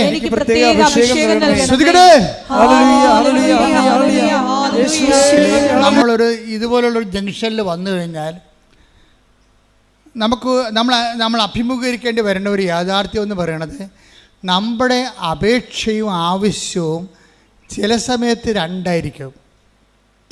അനുഭവത്തിൻ്റെ യാത്രയിൽ നമ്മളൊരു ജംഗ്ഷനിൽ വന്നു കഴിഞ്ഞാൽ, ജംഗ്ഷൻ എന്ന് വെച്ചാൽ അങ്ങോട്ട് പോകണം ഇങ്ങോട്ട് പോകണം എന്നറിയാൻ പല തിരഞ്ഞെടുപ്പിൻ്റെ മുഖത്തേക്ക് വന്നു കഴിഞ്ഞാൽ നമ്മൾ ശ്രദ്ധിക്കേണ്ട ഒരു കാര്യം, ചില വിഷയങ്ങൾക്ക് ചിലപ്പോൾ നമ്മളുടെ അപേക്ഷ വേറെ ആവശ്യം വേറെ ആയിരിക്കും. നമ്മുടെ ആവശ്യം എന്താണെന്ന് ദൈവത്തിന് കൃത്യമായിട്ട് അറിയാം. ഇപ്പം തന്നെ ഞാനൊരു ഉദാഹരണം പറയട്ടെ നിങ്ങളോട്. നമ്മുടെ ഈ പത്രോസില്ലേ, പത്രോസ് സുമന്ദ്ര ദേവാലയത്തിലോട്ട് പോകുന്ന ഒരു സംഭവം ബൈബിൾ പറയുന്നുണ്ട്. അപ്പോൾ ഒരു മുടന്തൻ അവിടെ കുത്തിയിരിപ്പുണ്ട് അല്ലേ? ആ മുടന്തൻ എന്താ ചെയ്യണത്? മുടന്തൻ പത്രോസിനെ കാണുമ്പോൾ കൈ നീട്ടും. എന്തിനാണ് കൈ നീട്ടണത്? അയാളിൽ നിന്ന് വല്ലതും കിട്ടുമെന്ന് ഓർത്തിട്ടാണ് കൈ നീട്ടണം. മുടന്തൻ്റെ ആവശ്യം എന്താ? മുടന്തൻ്റെ അപേക്ഷ എന്താ? വല്ലതും ഒരു തുട്ട് കിട്ടുക അല്ലേ, 10-12 രൂപ കിട്ടുക എന്നുള്ളതാണ് പുള്ളിയുടെ ആവശ്യം. പക്ഷേ പത്രോസ് വിവേചിക്കണത് എന്താണ്? ആവശ്യമല്ല, പിന്നെന്താണ്? അല്ല, അപേക്ഷ അല്ല, പിന്നെന്താണ്? ആവശ്യമാണ്. അവൻ്റെ ആവശ്യം എന്താണ്? ഇവൻ്റെ ആവശ്യം മുടന്ത് മാറ്റുകയാണ്. ഇത് തന്നെ ഈ നിയോഗം വെക്കുമ്പോൾ ശ്രദ്ധിക്കേണ്ട കാര്യമാണ്. ആ 3:5 എടുത്തേ, നടപടി പുസ്തകം. നടപടി 3:5. അവരുടെ പക്കൽ നിന്ന് എന്തെങ്കിലും കിട്ടുമെന്ന് പ്രതീക്ഷിച്ച് പറഞ്ഞ് അവരുടെ പക്കൽ നിന്ന് എന്തെങ്കിലും കിട്ടുമെന്ന് പ്രതീക്ഷിച്ച് അവൻ അവരെ നോക്കി പത്രോസ് പറഞ്ഞു, വെള്ളിയോ സ്വർണമോ എന്റെ കയ്യിലില്ല, എനിക്കുള്ളത് ഞാൻ നിനക്ക് തരുന്നു. നസ്രായനായ യേശുക്രിസ്തുവിന്റെ നാമത്തിൽ എഴുന്നേറ്റ് നടക്കുക. ഇതാണ് ദൈവത്തിന്റെ ആവശ്യം. എന്താണ്? അവൻ എഴുന്നേൽപ്പിച്ച് നടത്തിയിട്ട് അവിടെ ഉണ്ട്. അവൻ എഴുന്നേറ്റ് നടന്നപ്പോൾ എന്താ സംഭവിച്ചത്? ഇവന് വല്ലതും 2 വെള്ളിത്തുട്ട് കൊടുത്തെങ്കിൽ ഒരു മനുഷ്യനെ അറിയത്തില്ല, അവനും 10 ദിവസം അറിയത്തുള്ളൂ. അവൻ എഴുന്നേൽപ്പിച്ച് നടത്തി കഴിഞ്ഞപ്പോൾ എന്താ സംഭവിച്ചത്? നാട്ടുകാരെല്ലാം പറഞ്ഞു, എടാ ഇവനല്ലേ ആ സുന്ദര കവാടത്തിൽ ഇരുന്നുകൊണ്ട് തെണ്ടിക്കൊണ്ടിരുന്ന ആള്, ഇവൻ്റെ കാലിപ്പോൾ സുഖപ്പെട്ടല്ലേ. ആരാണ് സുഖപ്പെട്ടിയത്? അത് യേശു. കണ്ടാ, സുവിശേഷം പോണ കണ്ടില്ലേ, സുവിശേഷം പ്രചരിക്കണ കണ്ടില്ലേ? ഇതാണ് ഇതിൻ്റെ അകത്ത് ഗുഡ്നസ് എന്ന് പറയണത്. നമ്മുടെ അപേക്ഷ മാത്രമാണെങ്കിൽ അതിനെ അഡ്രസ്സ് ചെയ്യാൻ ദൈവം അത്രയ്ക്ക് ഇൻട്രസ്റ്റ് അല്ല. അത് നിങ്ങൾ പഠിക്കണം. ദൈവത്തിൻ്റെ ഉദ്ദേശം എന്താണ്? യേശു ക്രിസ്തുവിനെ ചർച്ചാ വിഷയമാക്കണം. മനസ്സിലായില്ലേ? ഇപ്പോൾ പിടികിട്ടില്ല ഞങ്ങളെ. അതാണ് അവർ പറഞ്ഞത്. അവൻ അപേക്ഷിച്ചു. അപ്പോൾ പത്രോസ് അവൻ്റെ അപേക്ഷ സ്വീകരിച്ചില്ല. മറിച്ച് എന്താണ്? അവൻ്റെ ആവശ്യം മനസ്സിലാക്കിയിട്ട് പറഞ്ഞു, പൊന്നും വെള്ളിയും ഒന്നും എൻ്റെ ഇല്ല. നീ ചോദിച്ചത് പൊന്നെന്ന് പറയുന്നത് റോമൻ നാണയമാണ്, വെള്ളി എന്ന് പറയുന്നത് ഇസ്രായേലിൻ്റെ നാണയമാണ്. അപ്പോൾ റോമാക്കാരൻ്റെ നാണയം എൻ്റെ കയ്യിലില്ല, ഇസ്രായേൽക്കാരൻ്റെ നാണയം എൻ്റെ കയ്യിലില്ല, എൻ്റെ മനസ്സിലെ കാലിയാണ്. പക്ഷേ എനിക്ക് വേറെ ഒരു സ്വത്തുണ്ട്. അതെന്താണ്? The name of Jesus Christ, നസ്രായന, യേശുവിൻ്റെ നാമം. ഇത് ഞാൻ പഠിച്ചത് വെറുതെ പഠിച്ചതല്ല. അവനെ അകലക്കൂടിയാണെങ്കിൽ അവൻ്റെ കഷ്ടകാലത്ത് അകലക്കൂടിയാണെങ്കിൽ അനുഗമിച്ചുകൊണ്ട് ഞാൻ പഠിച്ചതാണ്. അവൻ എന്നോട് പറഞ്ഞിട്ടുണ്ടായിരുന്നു പണ്ട്, എന്നെ അനുഗമിക്കാൻ ആഗ്രഹിക്കുന്നവൻ സ്വയം പരിത്യജിക്കണം, എൻ്റെ കൂടെ വരണമെന്ന്. അങ്ങനെ പല പരിത്യാഗങ്ങളിലൂടെ ഞാൻ അവൻ്റെ കൂടെ പോയി പഠിച്ചെടുത്തതാണ്. ഇപ്പം അവനാണ് എൻ്റെ ഉള്ളിൽ, അതാണ് എൻ്റെ സ്വത്ത്. റോമാക്കാരൻ്റെ പൊന്നു നാണയമല്ല, ഇസ്രായേൽ ഗവൺമെൻറ്റിൻ്റെ വെള്ളി നാണയമല്ല, എനിക്കുള്ളത് ഞാൻ നിനക്ക് തരുന്നു. Stand up in the name of Jesus Christ. കർത്താവിൻ്റെ നാമത്തിൽ നീ എഴുന്നേറ്റ് നടക്കാൻ പറഞ്ഞപ്പോൾ അവൻ ചാടി എഴുന്നേറ്റ്. അവരെ കണ്ടവനെല്ലാം പറഞ്ഞു, ഇവനല്ലേ അവിടെ സുന്ദര കവാടത്തിൽ എത്ര വർഷമായി അവിടെ കുത്തിയിരുന്ന് തെണ്ടിയത്, ഇപ്പോൾ എനിക്ക് സുഖം പ്രാപിച്ചു. അവനെ കർത്താവ് സുഖപ്പെടുത്തി. എൻ്റെ ദൈവത്തിലെ നിൻ്റെ അപേക്ഷകളെക്കാളും നിൻ്റെ ആവശ്യങ്ങൾ പരിഗണിക്കുന്ന ഒരു ദൈവത്തിൻ്റെ മുമ്പിൽ സാക്ഷിയാകാൻ നീ തയ്യാറായാൽ നിൻ്റെ ഉടമ്പടി ഇന്ന് ക്രാക്കാകും. കൈയടിക്കട്ടെ, ശ്രുതികടാലേ. നിൻ്റെ അപേക്ഷയേക്കാൾ വരെ നിൻ്റെ ആവശ്യത്തിനാണ് ദൈവം പ്രാധാന്യം കൊടുക്കുന്നത്. അതുകൊണ്ടാണ് 6:33 പറയണത്, നിൻ്റെ ആവശ്യം എന്തെന്ന് സ്വർഗസ്ഥനായ പിതാവ് അറിയുന്നു. നീ ആദ്യം ദൈവരാജ്യവും അതിന് നീതിയും അന്വേഷിക്കുക. ബാക്കിയുള്ളതെല്ലാം, നിൻ്റെ ആവശ്യങ്ങളെല്ലാം, നിൻ്റെ അപേക്ഷകളെല്ലാം ദൈവം ചേർത്ത് നൽകുന്നതാണ്. കർത്താവേ, നിൻ്റെ ഉന്നതമായ നാമത്തിന് സ്തോത്രം ചെയ്യുന്നു. കർത്താവേ, അങ്ങയുടെ മക്കൾ, അങ്ങയുടെ അവകാശവും ഓഹരിയുമാകുന്ന മക്കൾ ഇവിടെ തീർത്ഥാടനത്തിൽ പ്രാർത്ഥിക്കുന്നവരും ഓൺലൈനായി പ്രാർത്ഥിക്കുന്നവരും ഈ ധ്യാനം എപ്പോഴെല്ലാം എവിടെ വെച്ചെല്ലാം ഏതെല്ലാം കാലങ്ങളിൽ ആരെല്ലാം കേൾക്കുന്നുവോ അവിടെ വരെല്ലാം ദൈവത്തിൻ്റെ കൃപ ശക്തിയായി ഒഴുകട്ടെ. സ്തുതിക്കട്ടെ. ഹല്ലേലൂയ, ഹല്ലേലൂയ, ഹല്ലേലൂയ. യേശുവേ നന്ദി. ഹല്ലേലൂയ, ഹല്ലേലൂയ, ഹല്ലേലൂയ, ഹല്ലേലൂയ. യേശുവേ ആരാധന, ആരാധന. യേശുവേ നന്ദി, യേശുവേ മഹത്വം. ഹല്ലേലൂയ. പിന്നെ മക്കളെ, വളരെ ദൈവത്തിൻ്റെ കൃപ, ശക്തി, വിടുതൽ, സൗഖ്യമൊക്കെ കരനടിക്കുമ്പോൾ നിറഞ്ഞു നിൽക്കുന്ന ഒരു സമയമാണ്. നിങ്ങൾ ഹൃദയത്തെ സന്തോഷിക്കണം. വിഷാംശം ശരീരത്തിൽ പ്രവേശിച്ചവരെ കർത്താവിൻ്റെ വിശുദ്ധമായ രക്തം കലർത്തിക്കൊണ്ട് അവരുടെ കെടു രക്തത്തിൽ നിന്ന് അവരെ വിശുദ്ധീകരിച്ചുകൊണ്ട് ത്വക്ക് രോഗങ്ങളിൽ നിന്നും മറ്റു രോഗങ്ങളിൽ നിന്നും മാംസത്തിൻ്റെ ചൊറിഞ്ഞു പൊട്ടകളിൽ നിന്ന് സുഖപ്പെടുന്ന സന്ദേശമുണ്ട്. ശ്രുതിക്കട്ടെ. ഹല്ലേലൂയ, ഹല്ലേലൂയ, ഹല്ലേലൂയ. യേശുവേ, രോഗസൗഖ്യ സന്ദേശം നന്ദി പറയുന്നു. ഞങ്ങളുടെ ഇടയിലുള്ള അവിടുത്തെ സാന്നിധ്യത്തെ നന്ദി പറയുന്നു. ഹല്ലേലൂയ, ആരാധന, ആരാധന. കർത്താവേ, നിന്റെ വിശുദ്ധ പൗരോഹിത്യത്തെ മഹത്വപ്പെടുത്തണമേ. കർത്താവേ, സഭയിലുള്ള സാന്നിധ്യം പ്രകടമാക്കണമേ. ഈശോ മുടന്തനെ പോലെ ക്രിസ്തുവാണ് എന്നെ സുഖപ്പെടുത്തിയതെന്ന് നാട് മുഴുവൻ പറഞ്ഞു നടക്കുമ്പോൾ അവനെ നേരത്തെ അറിയാമായിരുന്നവനെ അവന് സംഭവിച്ച മാറ്റങ്ങൾ തിരിച്ചറിയുമ്പോൾ ജനങ്ങളും രാജ്യങ്ങളും ക്രിസ്തുവിലേക്ക് തിരിച്ചു വരാൻ വേണ്ടി ദൈവമേ ഞങ്ങളെ സുവിശേഷത്തിന്റെ ഉപകരണങ്ങളാക്കണമെന്ന് പ്രാർത്ഥിച്ചുകൊണ്ട് ശ്രദ്ധിക്കട്ടെ. Hallelujah, hallelujah. മഹത്വം, മഹത്വം. ആരാധന, ആരാധന. ദൈവപിതാവേ നന്ദി, ദൈവപിതാവേ ആരാധന. ഹല്ലേലൂയ. കർത്താവേ, മുതുക് രോഗികളെ ഇപ്പം അങ്ങ് കാണിച്ചു തരുന്നുണ്ട്. പിൻകഴുത്തിന് താഴെ നീര് കെട്ടിക്കിടക്കുന്നവരെയും നീരിറങ്ങിപ്പോകാതിരിക്കുന്നവരെയും അതുകൊണ്ട് ശരീരം ചൂടായിരിക്കുന്നവരെയും അവർക്കുറങ്ങാൻ പറ്റാത്തവരെയും ഈശോ നിന്റെ തിരുമുറിവാർന്ന് വലത് കർത്താവ് സ്പർശിക്കണമേ. കർത്താവ് ശരീരത്തിന് മുഴകളുള്ളവരെ, സിസ്റ്റുള്ളവരെ, കർത്താവ് ഗ്രോത്ത് ഉള്ളവരെ നീ സ്പർശിക്കണമേ. യേശു ക്രിസ്തു ഉന്നതമായ നാമത്തിലെ എല്ലാ സിസ്റ്റുകളും ഗ്രോത്തുകളും മുഴകളും യേശുവിന്റെ നാമത്തിൽ മാറിപ്പോകട്ടെ. ഹല്ലേലൂയ, ഹല്ലേലൂയ, ഹല്ലേലൂയ. യേശുവേ ആരാധന, ആരാധന. ഹല്ലേലൂയ, ഹല്ലേലൂയ, ഹല്ലേലൂയ. ഹല്ലേലൂയ, മഹത്വം, മഹത്വം. കക്ഷത്തിനും മടക്കുകളിലും കാലിനും മടക്കുകളിലും ചൊറിഞ്ഞു പൊട്ടുകയും അത് അലർജിയാവുകയും വെള്ളപ്പാണ്ടാടെ മാറുകയും ചെയ്യുന്ന വ്യക്തികളെ കർത്താവ് സൗഖ്യപ്പെടുത്തിക്കൊണ്ടിരിക്കുന്നു. കർത്താവ് നിന്റെ തിരുമുറിവാർന്ന് അണിപ്പെടുതാർന്ന വലതുകരം ഓരോ മകളുടെ മേലും വെക്കണമെന്ന് പ്രാർത്ഥിക്കുന്നു. കണ്ണ് സന്ധ്യബന്ധങ്ങളിൽ കർത്താവിനത്വം നിറയട്ടെ. മാംസപേശികളിൽ കർത്താവിനത്വം നിറയട്ടെ. ഉച്ചമുതൽ ഉള്ളംകാല് വരെ കർത്താവിനത്വം നിറയട്ടെ. എല്ലാ രോഗങ്ങളും മാർഗ രോഗങ്ങളും യേശുക്രിസ്തു നാമത്തിൽ, യേശുക്രിസ്തുവിന്റെ വിശുദ്ധമായ രക്തത്താൽ എല്ലാ അലർജികളും യേശുവിന്റെ നാമത്തിൽ മാഞ്ഞു പോകട്ടെ. ശ്രുതിക്കട്ടെ. ഹല്ലേലൂയ, ഹല്ലേലൂയ, ഹല്ലേലൂയ. യേശുവേ നന്ദി. ഹല്ലേലൂയ, ഹല്ലേലൂയ, ഹല്ലേലൂയ, ഹല്ലേലൂയ. യേശുവേ രോഗസൗഖ്യ സന്ദേശത്തിന് നന്ദി പറയുന്നു. കർത്താവ് 1-4 പ്രാർത്ഥിക്കുന്ന help those who are all kind of travels, എല്ലാ തരത്തിലുള്ള ക്ലേശം അനുഭവിക്കുന്നവരെ സഹായിക്കും കർത്താവേ. കർത്താവ് ഓരോ തരത്തിലും ക്ലേശം അനുഭവിക്കുന്നവരെ കർത്താവേ അങ്ങ് അവർക്കെല്ലാം വേണ്ടി പ്രാർത്ഥിക്കുന്ന കർത്താവേ. അമ്മയെ പരിശുദ്ധമേ കൃപാസനം നടത്താറെ ജീവനോടെ പ്രത്യക്ഷപ്പെടുക. പ്രത്യക്ഷത്തിൻ്റെ സ്ഥിരീകരണത്തിനായി ആയിരക്കണക്കിന് ആരാധന നടത്തി ആരാധന സന്നിധാനത്തിൽ നിന്ന് യേശുക്രിസ്തു നാമത്തെ കൽപ്പിക്കുന്ന മാരക രോഗങ്ങൾ, തീരാവേദികൾ, ജീവിത ദുരിതങ്ങൾ യേശു നാമത്തിൽ മാറിപ്പോകട്ടെ.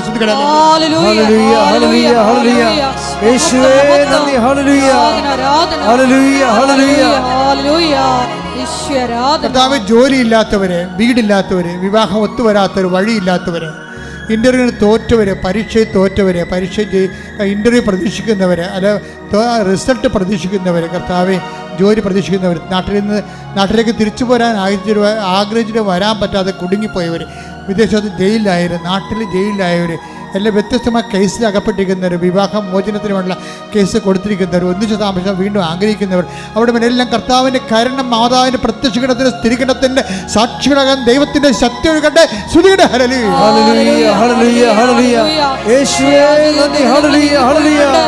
കർത്താവേ, നിന്റെ വിശുദ്ധ പൗരോഹിത്യത്തെ മഹത്വപ്പെടുത്തണമേ.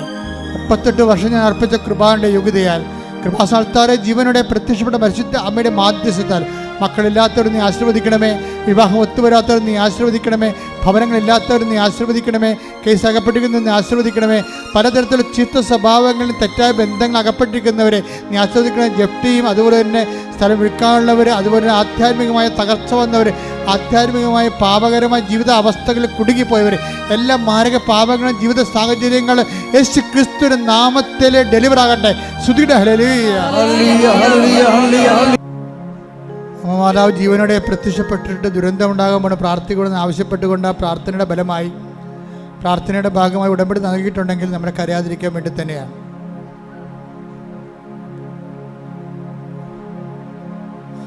നീ കറക്റ്റ് റൈറ്റായിട്ടുള്ള സ്ഥലത്താണ് നീ വന്നിരിക്കണമെന്ന് ആദ്യം ഓർക്കണം. വിത്ത് റൈറ്റ് ഇൻറ്റൻഷൻ. ദൈവം അത് നിന്നെ മാനിക്കും. നിന്റെ നിയോഗങ്ങളെ, എൻ്റെ നിയോഗങ്ങളെ കർത്താവ് മാനിക്കാൻ പോകുന്നു. എന്നെ സുവിശേഷത്തിൻ്റെ സാക്ഷിയാക്കാൻ പോകുന്നു. പറഞ്ഞേ, എൻ്റെ നിയോഗങ്ങളെ കർത്താവ് മാനിക്കാൻ പോകുന്നു, എന്നെ സുവിശേഷത്തിന്റെ സാക്ഷിയാക്കാൻ പോകുന്നു. ആവർത്തിച്ച് പറഞ്ഞേ, എൻ്റെ നിയോഗങ്ങളെ കർത്താവ് മാനിക്കുന്നു, എന്നെ സുവിശേഷത്തിന്റെ സാക്ഷിയാക്കാൻ പോകുന്നു. വീണ്ടും പറഞ്ഞേ, എൻ്റെ നിയോഗങ്ങളെ കർത്താവ് മാനിക്കുന്നു, എന്നെ സുവിശേഷത്തിന്റെ സാക്ഷിയാക്കാൻ പോകുന്നു. മൗനമായി പ്രാർത്ഥിക്കുക. ഇന്ന് ഇത്രയും വളരെ ഫെസ്റ്റിവലായിട്ടുള്ളൊരു ദിവസമാണ്. ആ ഫെസ്റ്റിവലും കാർണിവലും ഒന്നും നോക്കാതെ കർത്താവിൻ്റെ തിരുസേനയിൽ നീ വന്നിട്ടുണ്ടെങ്കിൽ നിൻ്റെ വിശ്വാസം വലുത് തന്നെയാണ്. ദൈവം തീർച്ചയായിട്ടും മാനിക്കും.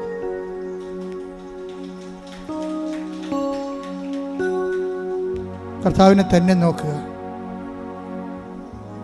കർത്താവേ, അങ്ങയുടെ അവകാശവും അങ്ങയുടെ ഓഹരിയുമാകുന്ന മക്കള് മുടന്തം പത്തോത്തിനെ സൂക്ഷിച്ച് നോക്കിയ പോലെ അങ്ങയെ സൂക്ഷിച്ച് നോക്കുകയാണ്. അങ്ങയുടെ നാമത്താൽ അവരെ മഹത്വപ്പെടുത്തുന്ന പ്രാർത്ഥിക്കുന്നു. അവർ നിനക്ക് സാക്ഷികളായ സന്തോഷത്തോടെ ഈ സാക്ഷി കൂടാരത്തിൽ വന്നുകൊണ്ട് നിന്നെ മഹത്വപ്പെടുത്താനും ലോകത്തോട് വിളിച്ചു പറയുവാനും നിനക്ക് വേണ്ടി ജീവിക്കുവാനും അവരുടെ സങ്കടങ്ങളെ, കണ്ണുനീരിൻ്റെ രോഗങ്ങളെ യേശുക്രിസ്തു നാമത്തിൽ നിമിഷം നീങ്ങിപ്പോകട്ടെ. സ്തുതിയുടെ ഹല്ലേലൂയ. ഹല്ലേലൂയ, ഹല്ലേലൂയ, ഹല്ലേലൂയ, ഹല്ലേലൂയ, ഹല്ലേലൂയ, ഹല്ലേലൂയ. യേശുവേ നന്ദി. ഹല്ലേലൂയ, ഹല്ലേലൂയ. ആരാധന. സമയമാണ്. അച്ഛൻ വിട്ടുപോയ വിഷയങ്ങൾ എൻ്റെ മക്കൾ ഓർത്ത് പ്രാർത്ഥിക്കുക.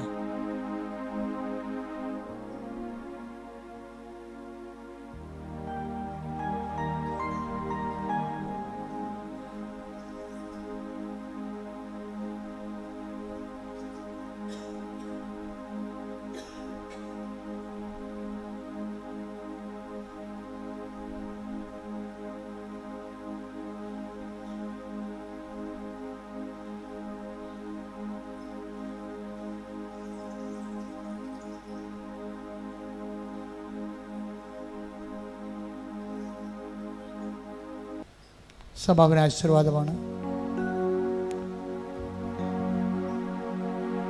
ഒരിക്കൽ കൂടി മരിയൻ ഉടമ്പടിയിൽ സമർപ്പിച്ചിരിക്കുന്ന എല്ലാ വിഷയങ്ങളും, നമ്മുടെ ജീവിതത്തെ നൊമ്പരപ്പെടുത്തുന്ന എല്ലാ വിഷയങ്ങളും ദൈവമാതാവിൻ്റെ മധ്യസ്ഥതയിൽ ദിവ്യകാരുണ്യ സന്നിധിയിൽ സമർപ്പിച്ചുകൊണ്ട് നമുക്കൊരു നിമിഷം മൗനമായിട്ട് പ്രാർത്ഥിക്കാം. തിരുവചനത്തിലൂടെ നമ്മൾ ശ്രവിച്ചതുപോലെ, എന്നെ അനുഗമിക്കുവാൻ ആഗ്രഹിക്കുന്നവൻ സ്വയം പരിത്യജിച്ച് തൻ്റെ കുരിശുമെടുത്ത് എൻ്റെ പിന്നാലെ വരാൻ കൽപ്പിച്ച ഈശോയെ, ഞങ്ങളുടെ സ്വയത്തെ ഉപേക്ഷിച്ച് നിന്റെ ഹിതം മാത്രം തേടി മുന്നേറുവാൻ ഈ ആരാധനയിലൂടെ ഞങ്ങളെ അഭിഷേകം ചെയ്യണമേ എന്ന് പ്രാർത്ഥിക്കുന്നു. അകലെയായി നിന്നെ അനുഗമിച്ച പത്രോസിന് അവസാന നിമിഷം വരെ സ്വർഗീയ വെളിപാടുകൾ നൽകി ഈശോയെ നിന്റെ സഭ പടുത്തുയർത്തിയ ആ വലിയ കാരുണ്യത്തിന് മുമ്പിൽ ഞങ്ങൾ സ്തോത്രം ചെയ്ത് ഞങ്ങളെയും ഈശോയെ ലോകത്തിന് കൊടുക്കുവാൻ പ്രാപ്തരാക്കണമേ എന്ന് പ്രാർത്ഥിച്ചുകൊണ്ട് ശിരസ് നമിച്ച് നമുക്ക് ദിവ്യകാരുണ്യ നാഥന്റെ ആശീർവാദം സ്വീകരിക്കാം.